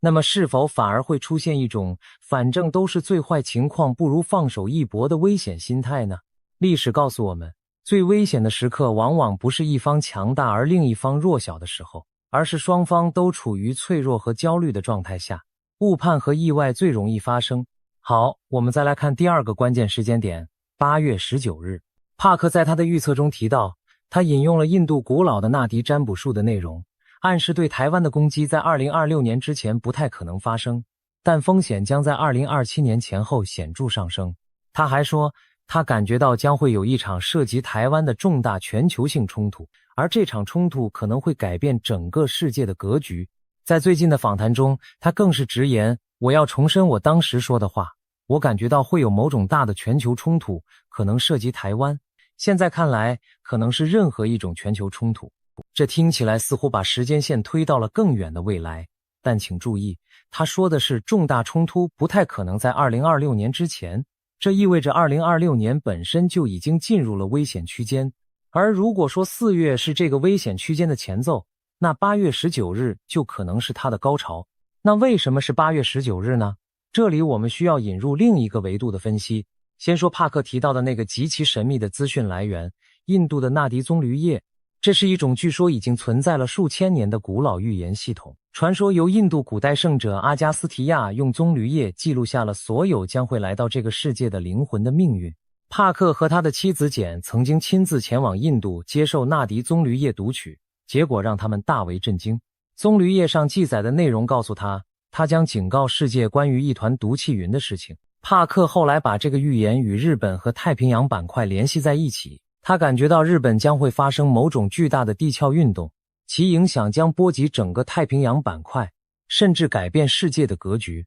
如果日本附近的地壳活动引发了连锁反应，首当其冲的就是台湾和菲律宾周边的水域。更加耐人寻味的是，帕克在接受美国灵性节目采访时坦言，他所有的预测中最让他担心的并不是战争，而是自然灾害。他认为一场影响太平洋板块的大规模地壳运动正在酝酿之中，它不仅会影响日本，还会波及美国西海岸、台湾以及整个环太平洋地区。他甚至用了改变世界这个词来形容这场即将到来的地球变动。这与杰克逊预测的重大水事件和龙数量预知梦中的超级海啸场景形成了惊人的呼应。3位来自不同国家使用不同预言方法的灵媒，却不约而同地指向了同一个方向。太平洋板块的剧烈活动将在不远的未来对台湾周边水域造成重大影响，而天文学的客观数据也为这些预言提供了某种间接的支撑。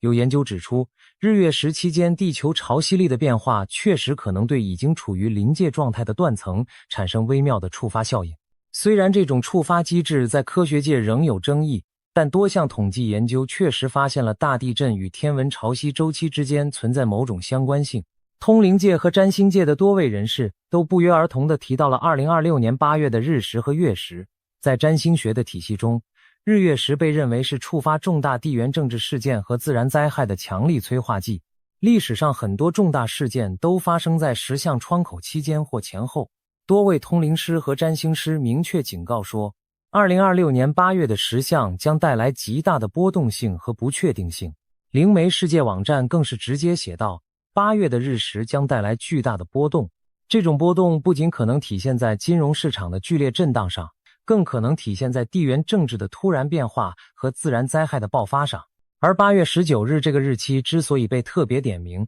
是因为它恰好处在这个石像窗口的核心位置。更关键的是，在这个时间点上，几股巨大的力量将同时汇聚在台湾周边。第一股力量是军事部署的重新洗牌。如果美伊战争如川普所承诺的那样在4到5月份基本结束，美军将有大约3个月的时间来补充消耗的武器库存和重新部署兵力。到8月中旬，美军的印太战略部署将进入一个新的调整期。在这个过渡期间，防御态势可能出现短暂的空档，而这恰恰就是通灵师们所说的最不设防的时刻。第二股力量是中国的能源复苏周期。中国的石油战略储备大约能支撑80到100天。如果荷姆兹海峡在3月中旬开始逐步恢复通航，中国大约需要到7、8月份才能完全恢复正常的能源供应，重新补满战略储备。一旦能源问题解决，北京在对台政策上的底气就会大幅增加。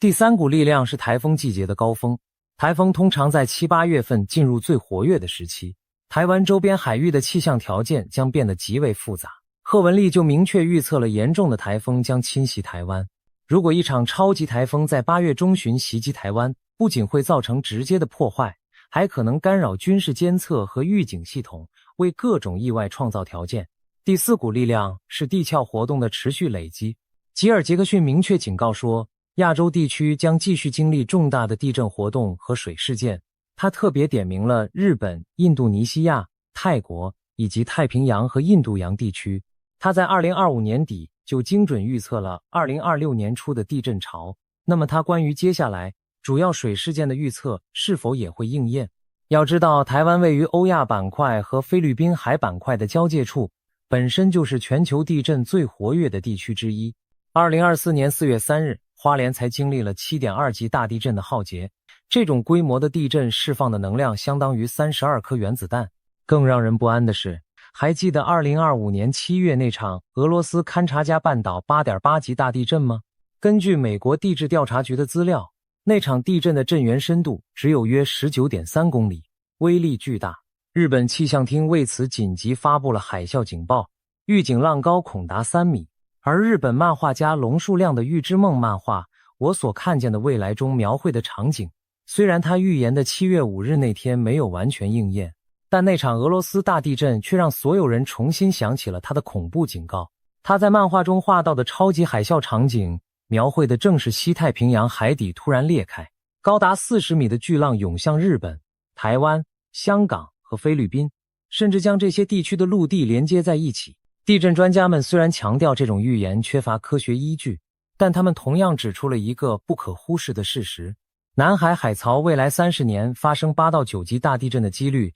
已经上升到了 80%。台湾前中央气象局地震预报主任郭凯文曾分析指出，该地区确实存在高风险。虽然他也指出花莲外海的大峭壁地形可以将海啸波弹回，民众不必过度恐慌，但防灾准备依然是必要的。印度神童阿南德也曾经在出席台湾举行的亚洲区块链高峰会时发出过类似的警告。他预言南海地区可能发生3大事件：一是爆发区域冲突，二是发生重大天灾，三是出现类似种族灭绝的悲剧。他指出土星和月球北交点的相会，象征着与水有关的区域将会发生天灾。最先出现问题的地方就是南海，可能会发生地震和海啸。那么如果我们把所有这些通灵师和预言家的预测放在一起，并叠加上目前的地缘政治现实，会看到什么样的图景？第一层是地缘政治的火药桶。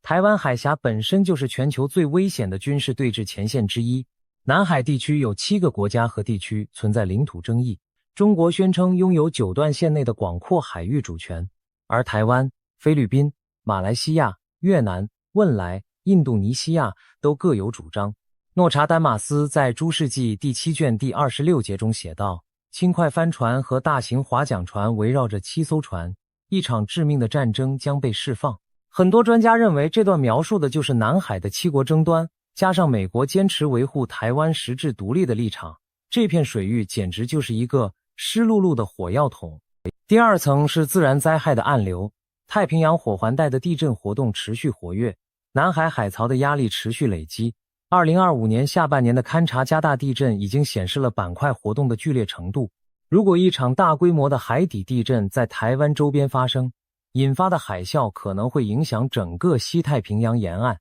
第三层是能源安全的脆弱性。美伊战争已经让全球能源供应链受到重创，台湾 98% 的能源依赖进口，荷姆兹海峡的封锁直接威胁到台湾的能源安全。国际航运巨头马士基、地中海航运、中远海运已经暂停了前往波斯湾所有港口的订舱。伦敦保险市场已经将整个波斯湾列为战争风险区。如果在台湾海峡同时出现军事紧张或者自然灾害，台湾面临的将是双重打击。第四层是金融市场的脆弱性。台股已经在3月9日经历了史诗级的暴跌，一天之内重挫近2000点。虽然随后在3月10日出现了强劲反弹，但这种剧烈的波动本身就说明市场神经高度紧绷。帕克甚至预测了人工智能泡沫将在春季破裂，加密货币可能暴跌 70%。如果4月或8月再出现重大地缘政治事件或自然灾害，金融市场的反应可能会更加剧烈。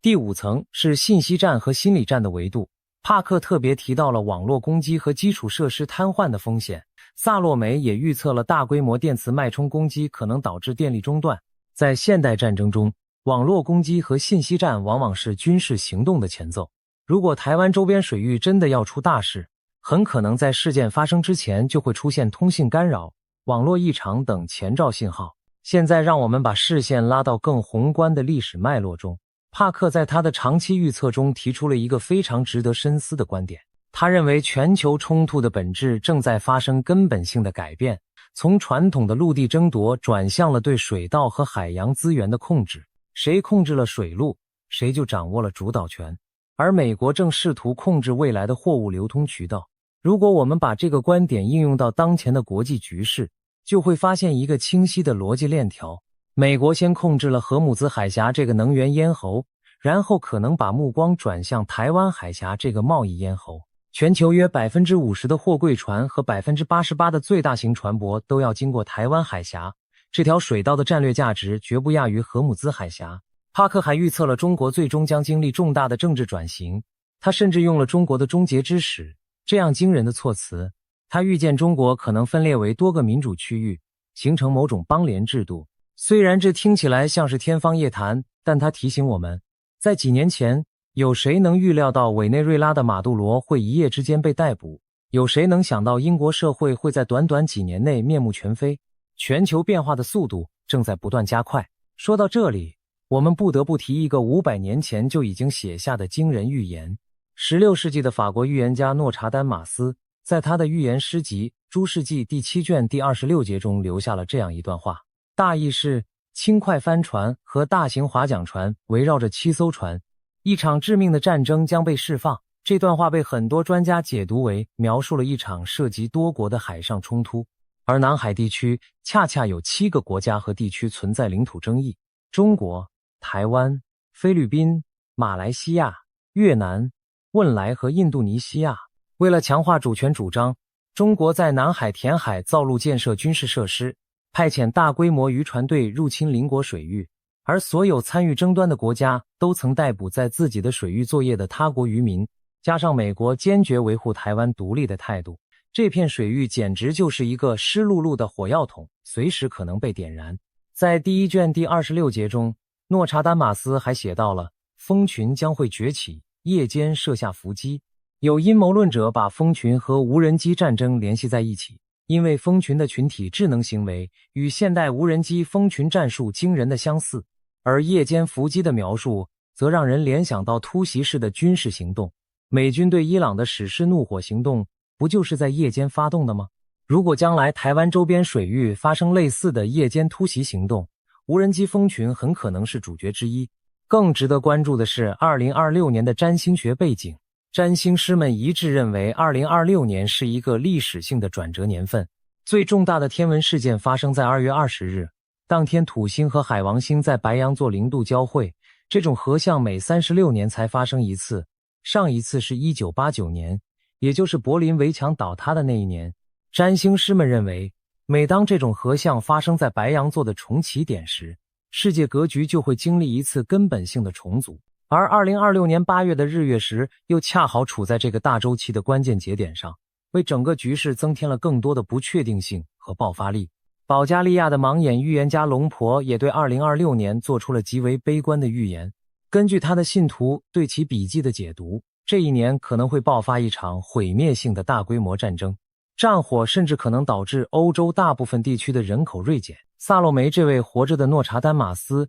也警告了可能出现涉及中国和俄罗斯的全球性冲突，以及大规模电磁脉冲攻击可能导致电力基础设施的瘫痪。秘鲁的萨满们更是在年初的传统占卜仪式中表达了对2026年的深切担忧，他们甚至对川普的健康状况发出了警告，说他可能在今年遭遇突发性的严重疾病，这将为美国政局投下巨大的变数。如果美国总统在关键时刻出现健康问题，对台湾安全保障的影响不言而喻。帕克引用了印度纳迪占卜术的内容，指出一个关键的时间节点。他说，对台湾的攻击在2026年之前不太可能发生，但风险将在2027年前后显著上升。这意味着什么？意味着2026年可能是暴风雨前的最后宁静，或者更准确地说，是暴风雨开始酝酿的阶段。4月份的川普访华和8月份的地缘政治重组，可能就是这场暴风雨的前兆。在这里我们还不得不提到一个更加恐怖的可能性，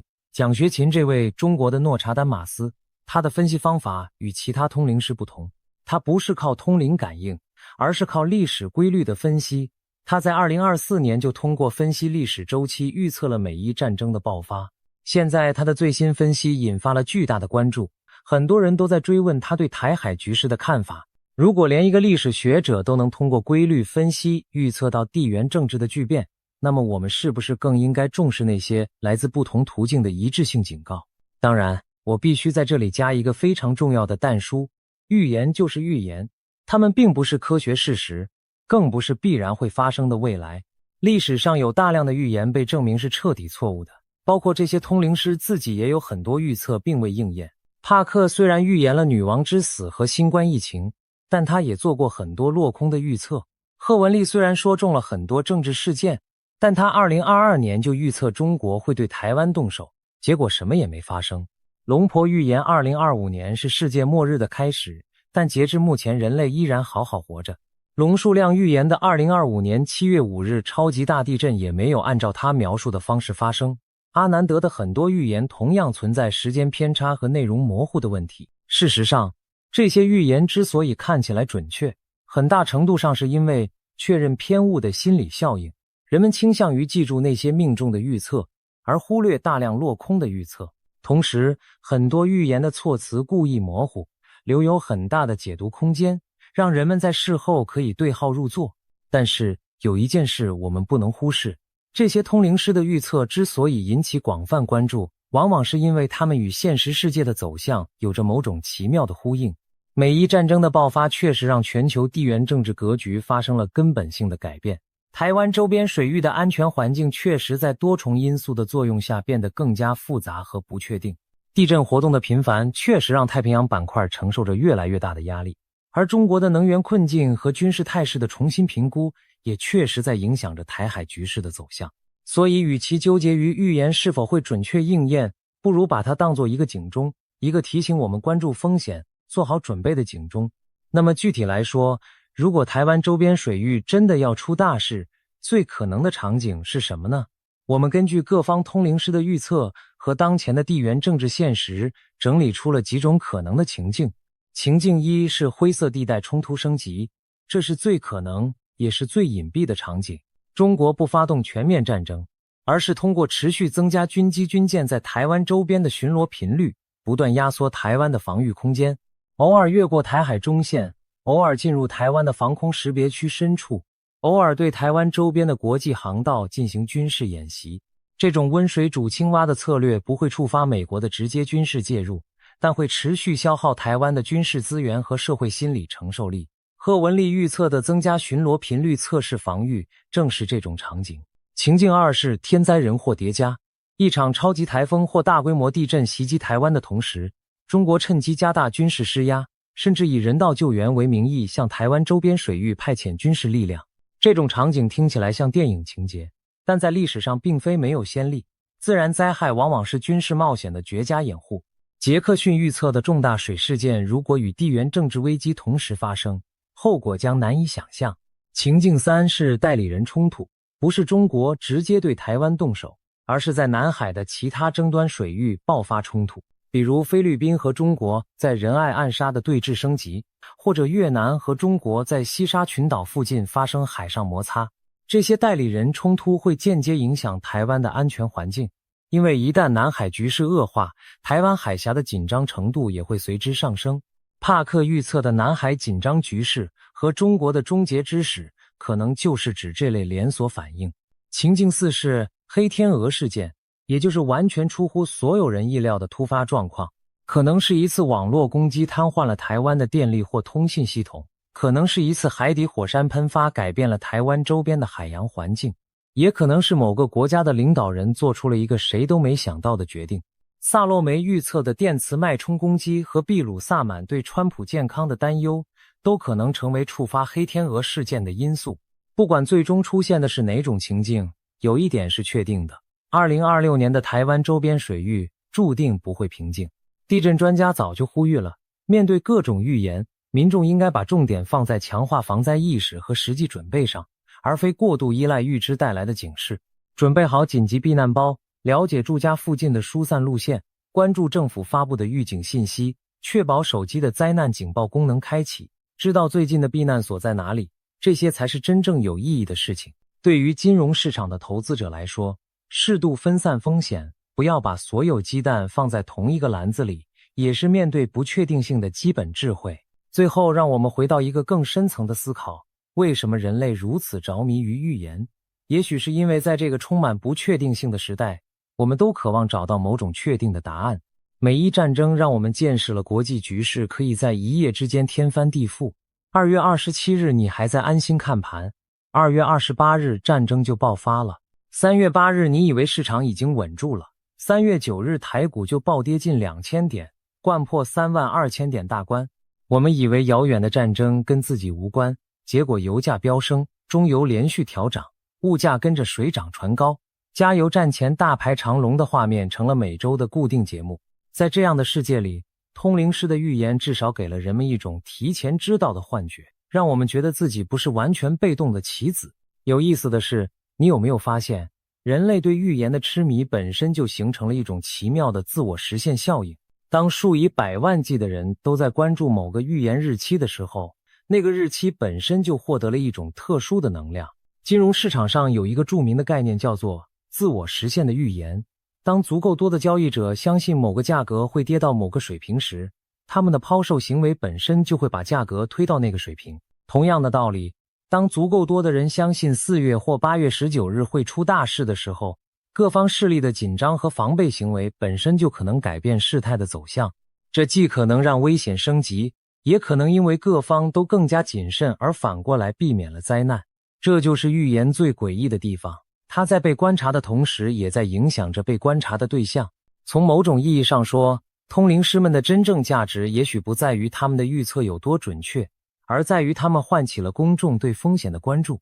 当吉尔·杰克逊说做好准备的时候，不管地震是否会如期发生，那些因此准备了急救包和撤离计划的人都不会白费功夫。当贺文丽警告台风将侵袭台湾的时候，不管台风最终是否真的来了，提前加固房屋和储备物资的人都在保护自己。也许这就是预言在人类文明中存在了数千年的真正原因，不是因为它真的能预见未来，而是因为它提醒我们对未来保持敬畏。但真相是，没有人能准确预见未来，通灵师不能，科学家不能，政治分析家不能，甚至连最先进的人工智能也不能。我们唯一能做的就是保持警觉，做好准备，然后继续过好每一天的生活。因为不管4月会发生什么，不管8月19日是不是真的是爆炸性日期，太阳依旧会升起，生活依旧会继续。在历史的长河中，每个时代的人都以为自己活在最危险的时刻，但人类一次又一次地证明了自己的韧性和适应能力。我们经历过2020年的新冠大流行，经历过2022年的俄乌战争，经历过2024年的花莲大地震，现在又面对2026年的美伊战争和全球格局重组。每一次我们都觉得天要塌了，但每一次我们都挺了过来。所以在那之前，保持冷静，关注动态，珍惜身边的每一个人，因为比起任何预言，活在当下才是最真实也最重要的事情。中共近年来疯狂建造的那些诡异两栖驳船，到底是不是入侵的前兆？而更离奇的是，从保加利亚的盲眼龙婆，到英国的末日预言家帕克，再到印度的古老纳迪叶，再到印度神童阿南德，几乎所有知名通灵师和预言者都在指向同一件事情，但结局却出现了一个巨大的反转，让所有悲观预言瞬间翻盘。台湾究竟安不安全？今天我们就从头到尾把整件事情摊开来，好好说个清楚。2025年1月，国际知名军事网站海军新闻率先曝光了一组让全世界军事分析家都坐不住的卫星照片。在中国南方的广州龙穴岛造船厂里面，至少5艘前所未见的特殊驳船正在加速建造。这些驳船每一艘的前端都延伸出一条超过120公尺的超长公路桥面，这个长度比一个足球场还长，可以直接让坦克和装甲车从远洋货船上开到岸边的公路。更加诡异的是，驳船底部还配备了可伸缩的千斤顶支柱，能够在恶劣的海况中稳定自身，形成一座移动式的海上码头。军事分析家们看到这个设计之后，几乎异口同声地说出了同一个词语，那就是诺曼底。没错，诺曼底。回到二战时期，盟军为了攻打希特勒占领的法国海岸线，在1944年6月6日发动了人类历史上最大规模的两栖登陆作战。但当时盟军面临一个致命的问题，就是法国沿岸的港口全部被德军炸毁或者重兵防守，根本无法靠岸卸货。你想想看，几十万大军冲上去了，可是后续的坦克、弹药、燃料、食物全都上不了岸，那不是等着被反推回海里吗？于是英国工程师们发明了一种叫做桑葚港的浮动临时码头，把整座港口拖过英吉利海峡，搭建在诺曼底海滩外面。这个构想在当时听起来简直是天方夜谭，但英国人硬是把它给做出来了。正是这种浮动港口，让盟军在登陆后的头3个星期内，成功运送了85万名士兵、48.5万吨补给品和15.3万辆军车上岸。可以这么说，没有桑葚港，就没有诺曼底登陆的成功，就没有二战的最终胜利。而如今中国建造的这些两栖驳船，其设计概念与当年的桑葚港惊人的相似，更准确地说，它是桑葚港的现代升级版。英国伦敦大学国王学院的军事历史学家在分析后指出了一个让人不安的事实，这种高度专业化的登陆驳船历史上从来不会闲着没事建造，它们造价极其昂贵，每艘的成本可能高达数亿美元，而且在和平时期几乎没有任何民用价值。更关键的是，当年桑葚港从开始生产到投入诺曼底作战，仅仅间隔了1年。这位历史学家语重心长地说，这也是为了确保他们在需要使用的时候处于最佳的工作状态。这意味着什么？意味着这些驳船只有一个用途，就是大规模的两栖突击作战，而他们最可能的目标，毫无疑问，就是130公里外的台湾。这下子全世界都紧张了。美国国防部在2024年底发布的年度中国军力报告中，明确提到中国正在大规模建造所谓军民两用的滚装渡轮。所谓滚装渡轮，就是那种车辆可以直接开上去开下来的大型渡船。中国拥有全世界最大的民用滚装船队，而这些船只在设计时就已经考虑到了军事用途，可以在战时快速从民用转为军用，装载坦克和装甲车直接开往对岸。报告还特别指出，虽然解放军海军目前拥有的传统登陆舰艇数量可能不足以单独支撑一场全面入侵台湾的作战，但北京显然认为，通过民用船只的大量征用，加上这些新型驳船的配合使用，已经可以弥补这个差距。而更加可怕的是，这些驳船的存在彻底打破了过去几十年来台湾防御规划的一个基本假设。以往军事分析家们普遍认为，台湾岛周边适合大规模两栖登陆的海滩数量非常有限，而这些少数几个滩头阵地都已经被台湾军方重兵防守，布满了地雷、反坦克障碍物和火力点。但这些超长桥面的新型驳船彻底改变了游戏规则，它们可以跨越礁石、软泥和各种不适合传统登陆的海岸地形，直接将重型装备送到岸上的公路上面。这意味着中共军队不再需要抢攻那几个大家都知道的滩头阵地，而是可以在任何出人意料的地点建立滩头堡。台湾辛苦构建的海滩防御体系可能一夜之间就失去了大部分意义。海军新闻的独立分析师萨顿在看到卫星图像后感叹道：“我讨厌自己是对的。”他早在2025年1月就预测了这种入侵驳船的出现，而后续的卫星图像完全证实了他的判断。到了2025年3月，事态进一步升级，中国社交媒体微信上流出了一段后来被火速删除的影片，显示3艘驳船在中国南方海域的湛江南三岛进行了首次海上试验。影片中可以清楚看到，这3艘驳船通过千斤顶支柱稳稳地架设在浅水海域中，前方的超长桥面一路延伸到沙滩之外的公路上面，3艘驳船首尾相连，形成了一条连续不断的登陆通道。坦克可以从停泊在深水区的货船上开出来，一路通过驳船桥面，直接开上岸边的马路。美国新闻周刊在报道中用了一个令人不寒而栗的大标题：中国为对台地日行动打造的特种船只画面曝光。而海军新闻随后发布了更加详尽的技术分析文章，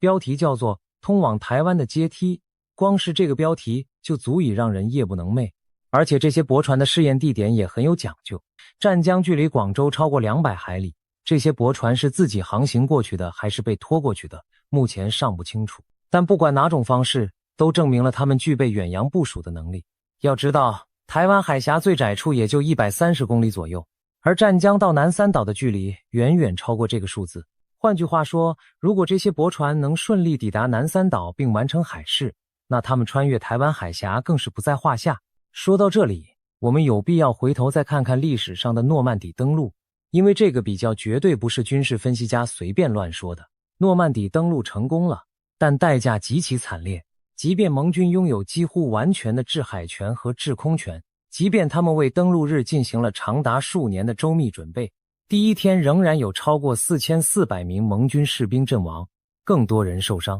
而且登陆行动好几次差点就要失败了。有些滩头的部队被德军压制得几乎要撤退，成功靠的是巨大的牺牲、高超的指挥技巧，以及不可否认的一点运气。那么中国如果试图对台湾发动类似的登陆作战呢？台湾海峡的平均宽度大约180公里，比英吉利海峡宽了好几倍。台湾西海岸的潮汐和天气条件非常复杂，每年真正适合大规模两栖登陆的天气窗口只有2到3个月。台湾的中央山脉从北到南纵贯全岛，最高峰接近4000公尺，这意味着就算你登陆成功了，接下来要面对的是在崇山峻岭中进行残酷的城市战和山地战。而台湾军方近年来大力发展的不对称防御战略，就是专门针对这种情境设计的。大量的反舰飞弹、水雷、岸基机动飞弹发射车，加上台湾自行研发的雄风系列巡弋飞弹和万箭弹等武器系统，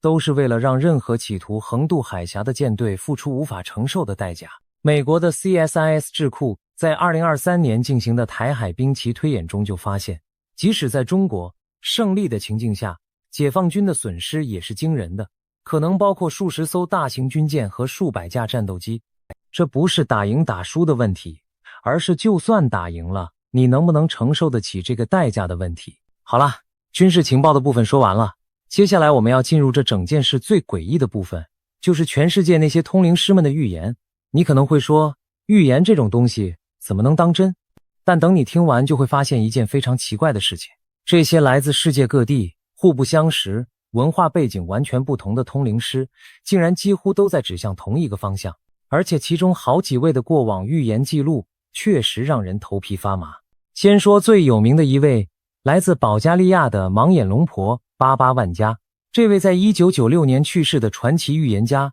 从12岁失明之后就开始展现预言能力。他据说曾精准命中了911事件、2004年的南亚大海啸、新冠疫情的爆发，以及英国2022年的毁灭性洪水。他的预言以隐晦的预言式语言记录下来，需要后人解读。而根据英国镜报的报道，他针对2026年留下了一系列令人毛骨悚然的预言。其中最令人担忧的一条，就是他预见中国将接管台湾。龙婆还预言这场区域冲突将引发连锁反应，导致美国与俄罗斯之间爆发直接且剧烈的对抗，最终甚至可能演变成第3次世界大战。与军事冲突同步到来的，还有毁灭性的全球金融海啸。预言暗示全球经济体系将面临瓦解，货币价值归零，人类可能被迫回归以物易物的原始交易模式。光是听到这里就已经够吓人了。但龙婆的预言还没完，他还预言2026年将发生多起毁灭性的自然灾害，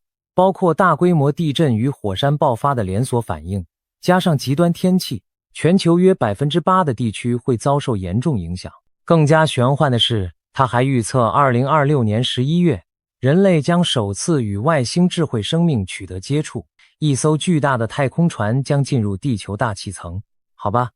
这个我们就先放一边，回到台湾的话题。听完龙婆的预言，你是不是觉得天都快塌了？别急，因为接下来登场的这位通灵师看到了一个完全不同的结局，而正是这个结局构成了今天这个故事里面最精彩的大反转。他叫克雷格·汉密尔顿·帕克，英国人，被媒体称为末日先知，也有人叫他新诺查丹马斯。帕克从事通灵预言工作已经超过30年了，据称精准命中了新冠疫情的爆发、英国脱欧公投的结果以及伊丽莎白女王的去世。他的预言方式非常独特，不仅依靠自身的灵媒直觉能力，还会参考来自印度南方泰米尔纳德邦的古老纳迪叶手稿。什么是纳迪叶？这可能是全世界最神秘的预言系统了。纳迪叶是一种据称由数千年前的印度圣贤们通过深度冥想和神圣感应，用棕榈叶记录下来的预言文献。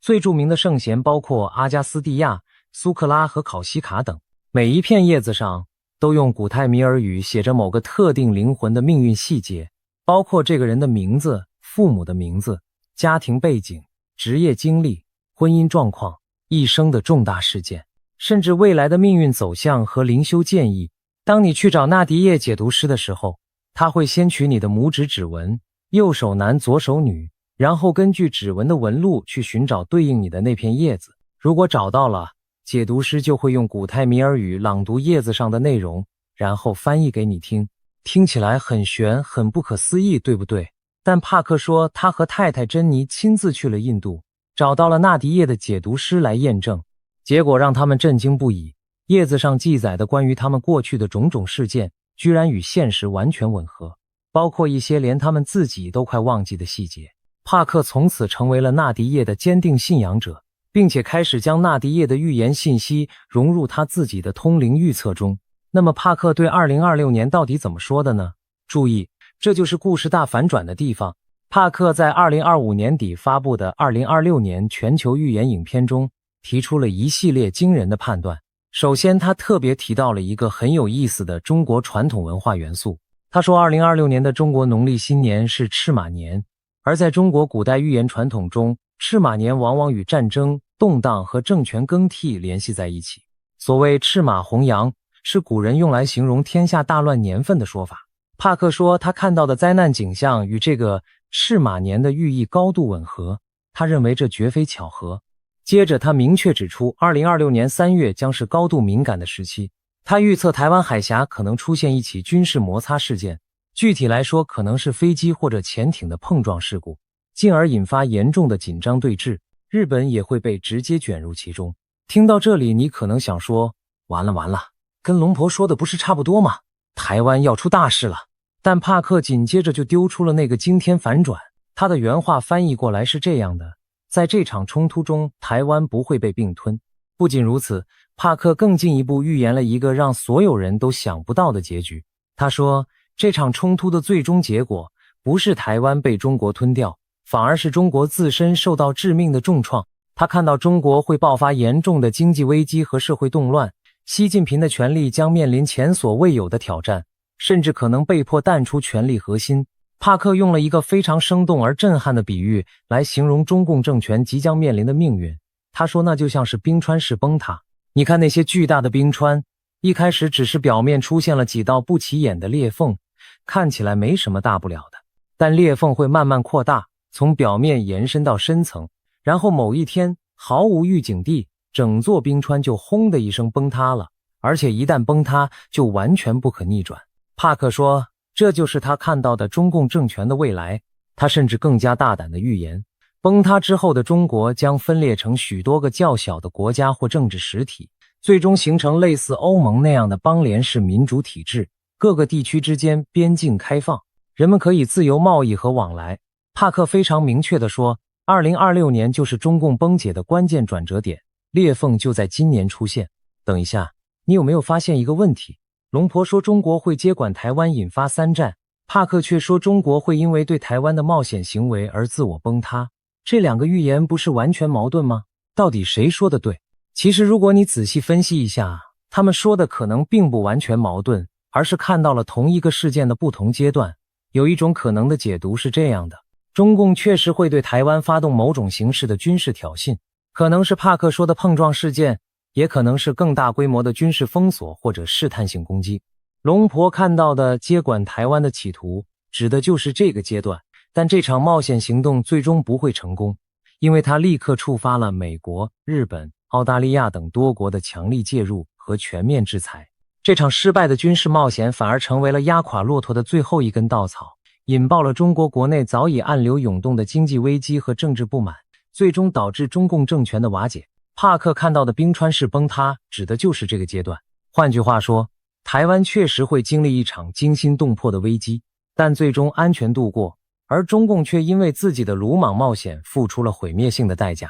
现在让我们把目光转向另一位重量级的预言者，来自印度的纳迪叶解读师维尼塔·杜拜潘德。维尼塔是帕克的长期合作伙伴，他根据自己独立解读的多片纳迪叶提供了更多的补充细节。维尼塔说，他从纳迪叶中看到，未来几年全球确实会有战争爆发，而且战争可能与宗教因素有关，涉及伊朗、以色列和美国之间的冲突。战争将带来死亡和破坏，伊朗和俄罗斯会在幕后推波助澜。但对于台湾本身的命运，维尼塔的解读比较乐观。他说，台湾在2028到2029年之间可能遭遇海啸，但特别强调不会是毁灭性的。换言之，维尼塔的纳迪叶解读似乎也在暗示台湾会经历危险和考验，但不会被摧毁，不会从地图上消失。更有意思的是，维尼塔还提到了一个格局更加宏大的预言。他说，纳迪叶清楚地显示，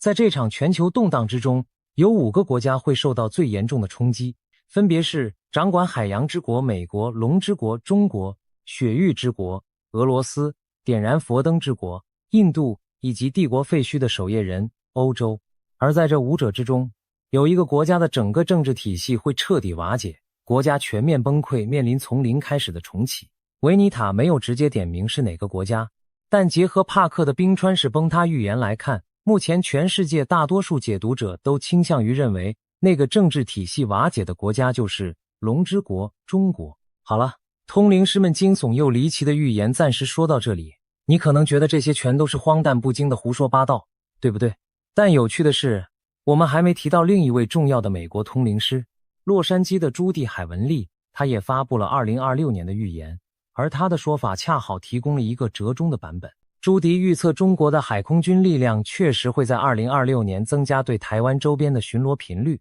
不断测试台湾的防御底线。但他同时明确指出，特别是在川普执政时期，全面战争的可能性仍然很低。他还预测，川普和第一夫人梅拉尼亚将在2026年4月访问中国，双方会建立重要的合作关系。这个预言暗示的是一种紧张但可控的台海局势，既不是龙婆所说的全面战争，也不完全是帕克所预见的崩塌大戏，而是一种长期的高压灰色对峙状态。那没关系，让我们暂时放下水晶球和棕榈叶，回到冷冰冰的现实世界，看看军事专家和情报机构到底怎么说。首先是最具权威性的信息来源，美国国家情报总监办公室在2026年3月刚刚发布的年度威胁评估报告中，白纸黑字写道，情报界评估认为，中国领导人目前并没有计划在2027年对台湾发动入侵，也没有设定实现统一的固定时间表。这份报告直接反驳了过去6年来一直在华盛顿政策圈疯狂流传的所谓戴维森窗口理论。同时，报告评估北京必须在2049年之前解决台湾问题，以实现中华人民共和国100年民族复兴的目标。什么是戴维森窗口？故事要从2021年说起。那年3月，时任美军印太司令部司令的菲利普·戴维森上将，在美国参议院军事委员会的听证会上说出了那句后来被无数次引用的话。他说，北京已经设定了一个严肃的目标，要在2027年之前控制台湾。他还说，台湾显然是他们在那之前的野心之一。我认为这个威胁在这个10年内就会显现，事实上就在未来6年之内。这番证词在华盛顿引发了地震般的震荡，他后来被称为戴维森窗口，深刻影响了美国国会此后数年的军事拨款决策。仅在1年之内，国会就为新成立的太平洋威慑倡议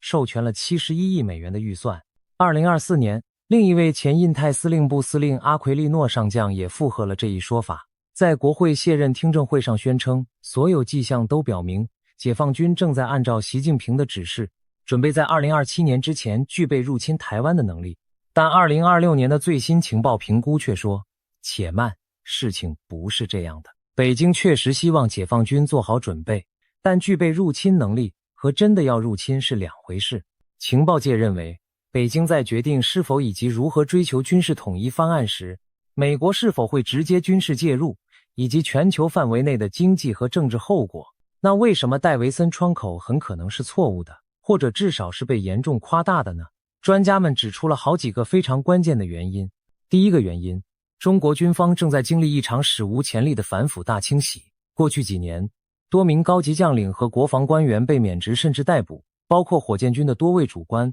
这场清洗的规模之大，连很多中国问题专家都感到震惊。一支正在进行大规模内部肃清的军队，其指挥链的完整性、各级军官之间的信任度以及整体的作战士气都会受到严重的打击。你很难想象这样一支军队，同时还能高效地策划和执行人类历史上最复杂的跨海2栖登陆作战行动。第二个原因，中国经济正在面临多重严峻的结构性挑战。房地产泡沫破裂后的余波仍在持续，国内消费长期疲软，提振不起来，青年失业率居高不下，让年轻人看不到希望。地方政府的隐性债务堆积如山，随时可能爆雷。再加上人口老龄化和出生率急剧下降带来的长期衰退压力，历史上中共政权的执政合法性一直建立在持续提升民众生活水平这个隐性契约之上。一场大规模的台海战争不仅要花费数万亿美元的直接军费开支，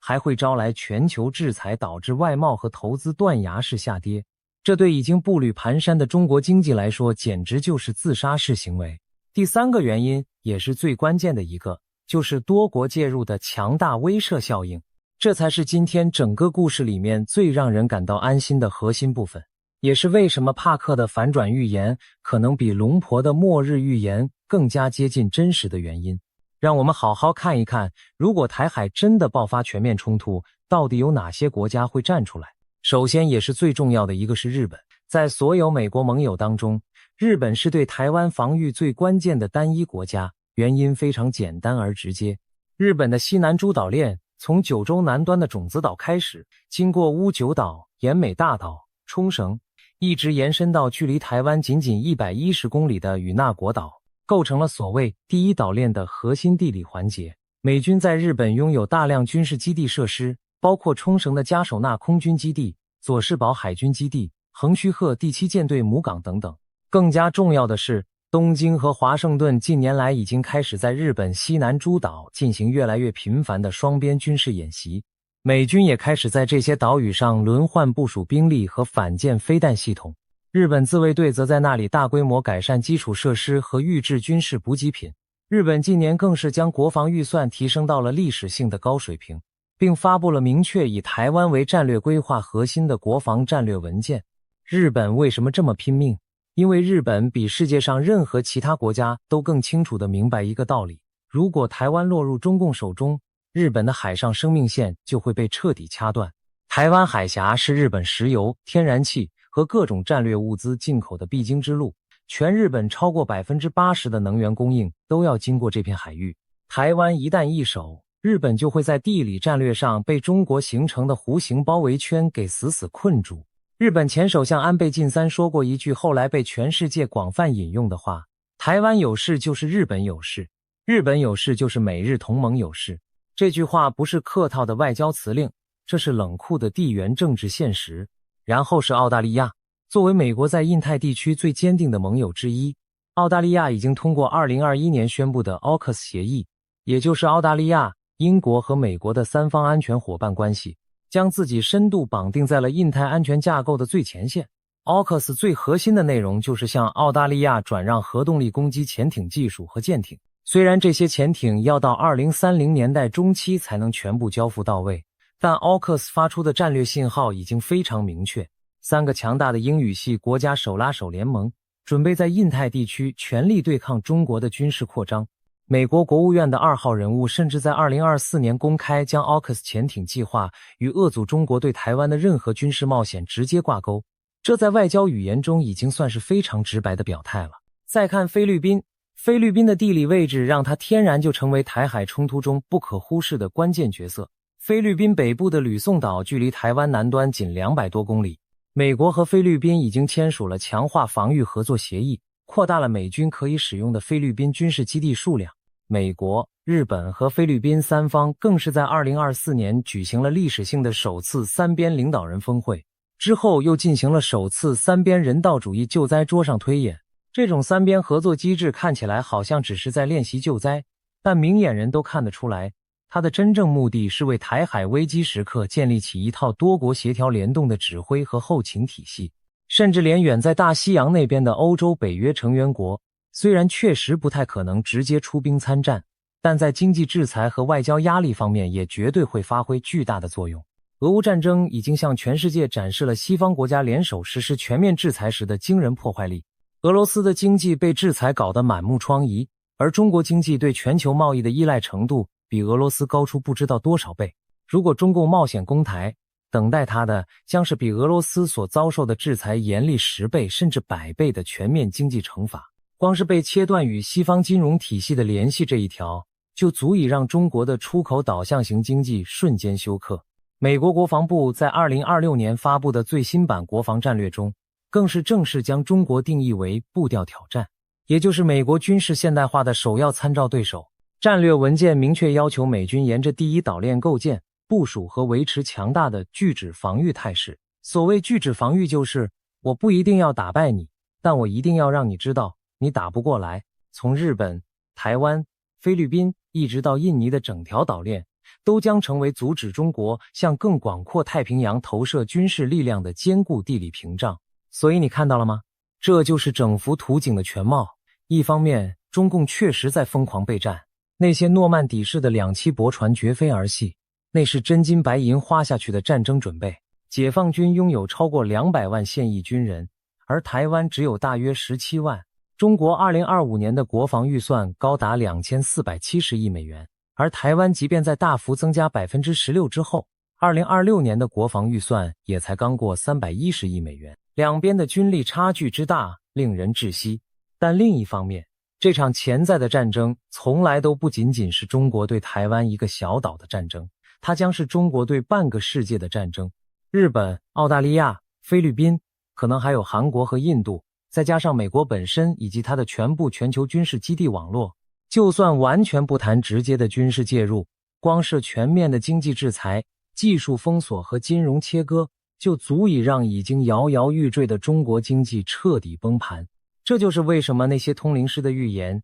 表面上听起来彼此矛盾，但深层逻辑可能是相通的。盲眼龙婆看到了中国接管台湾的企图，这个企图千真万确的存在，那些驳船就是铁证。但帕克看到了这个企图的最终结局，那就是失败和自我崩塌。而美国情报界的评估也在用另一种语言暗示同样的结论。中共领导人自己可能也心知肚明，这场豪赌的风险实在是太大了。这就是为什么即使在军事准备不断升级的同时，北京仍然选择以灰色地带行动取代全面战争。频繁的军演、无人机闯入台湾领空、大规模的认知战和假消息攻势、经济施压和外交孤立，这些都是代价相对可控的胁迫手段，目的是在不触发全面军事冲突的情况下，逐步消磨台湾社会的意志和抵抗决心。澳大利亚战略政策研究所的资深分析师在2026年初的深度分析中指出，习近平在做出是否对台动武的最终决策时，需要综合考虑至少7个关键因素：解放军的实战准备程度、军队高层领导的可靠性和忠诚度、美国可能做出的军事反应、其他国家可能做出的反应、台湾自身的军事和民防准备水平、中国国内的经济和社会稳定问题，以及更广泛的全球政治和经济背景。分析师的结论是，目前这7个因素中，没有任何一个明确支持在近期内动用武力犯台。这也正好呼应了印度神童阿南德的说法。阿南德在他的2026年预言影片中表示，2026年将是400年一遇的重大历史转捩点，不是因为战争一定会在今年爆发，而是因为在这一年，所有的力量和矛盾都将在亚太地区，特别是台湾海峡的上空剧烈碰撞。中国的统一野心、美国的遏制战略、日本的军事觉醒、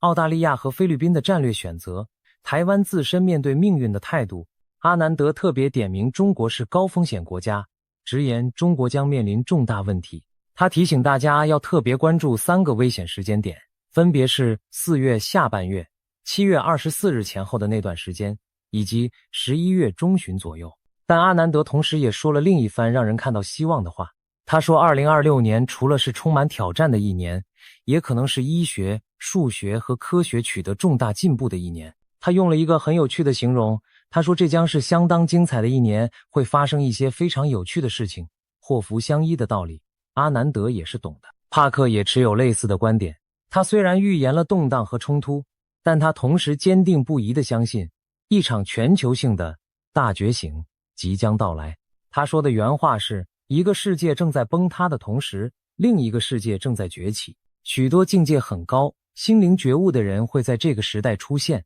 他们是拥有超能力的觉悟者，就像佛陀或者圣人那样的存在。在他们的带动下，一场全球性的心灵觉醒即将席卷而来。帕克甚至充满感情地说，我们非常幸运能出生在这个历史时期，因为地球上的每一个人都有机会获得心灵上的启悟，觉醒的我们会像天上的星星一样闪耀。好了，让我最后做一个比较接地气的总结。台湾到底安不安全？从目前所有可信的军事情报、专业分析和预测市场数据综合来看，2026年到2027年之间，中国发动全面入侵台湾的可能性仍然处于比较低的水平。全球最大的预测市场平台上，真金白银押注的交易者们给出了大约 90% 的概率，认为中国不会在2026年底之前发动入侵。这个平台上有超过1290万美元的真金白银在押注这个问题，所以这些数字可不是随便说说的，而是每一个交易者用自己的钱包在表态。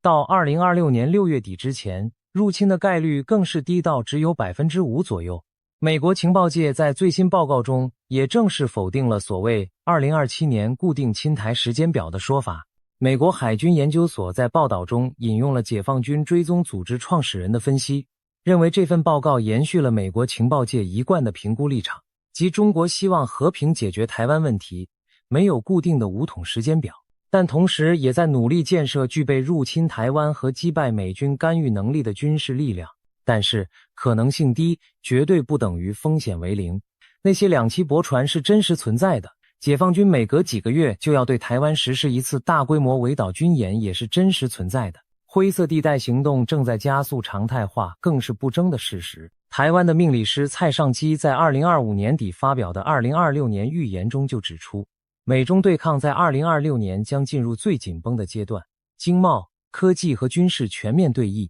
台海虽然不至于立即爆发全面战争，但将长期处于准战争状态，军演、飞弹、试射、认知作战都将成为日常生活的一部分。蔡尚基同时也指出，正因为台湾在人工智慧、半导体和无人化技术领域的核心地位，台湾有事已经等同于全球经济危机。这既是台湾面临的风险，同时也是台湾最大的安全保障，因为没有人承担得起台湾半导体产业停摆的代价，包括中国自己。你可能不知道，台积电一家公司就生产了全世界超过 60% 的先进半导体晶片，而最尖端的制程技术更是接近垄断地位。你的手机、你的电脑、你开的车，甚至全世界的军事系统和人工智慧数据中心，几乎全都离不开台湾生产的晶片。如果台湾因为战争而停摆，不是某一个国家受损，而是整个人类的数位文明都会陷入瘫痪。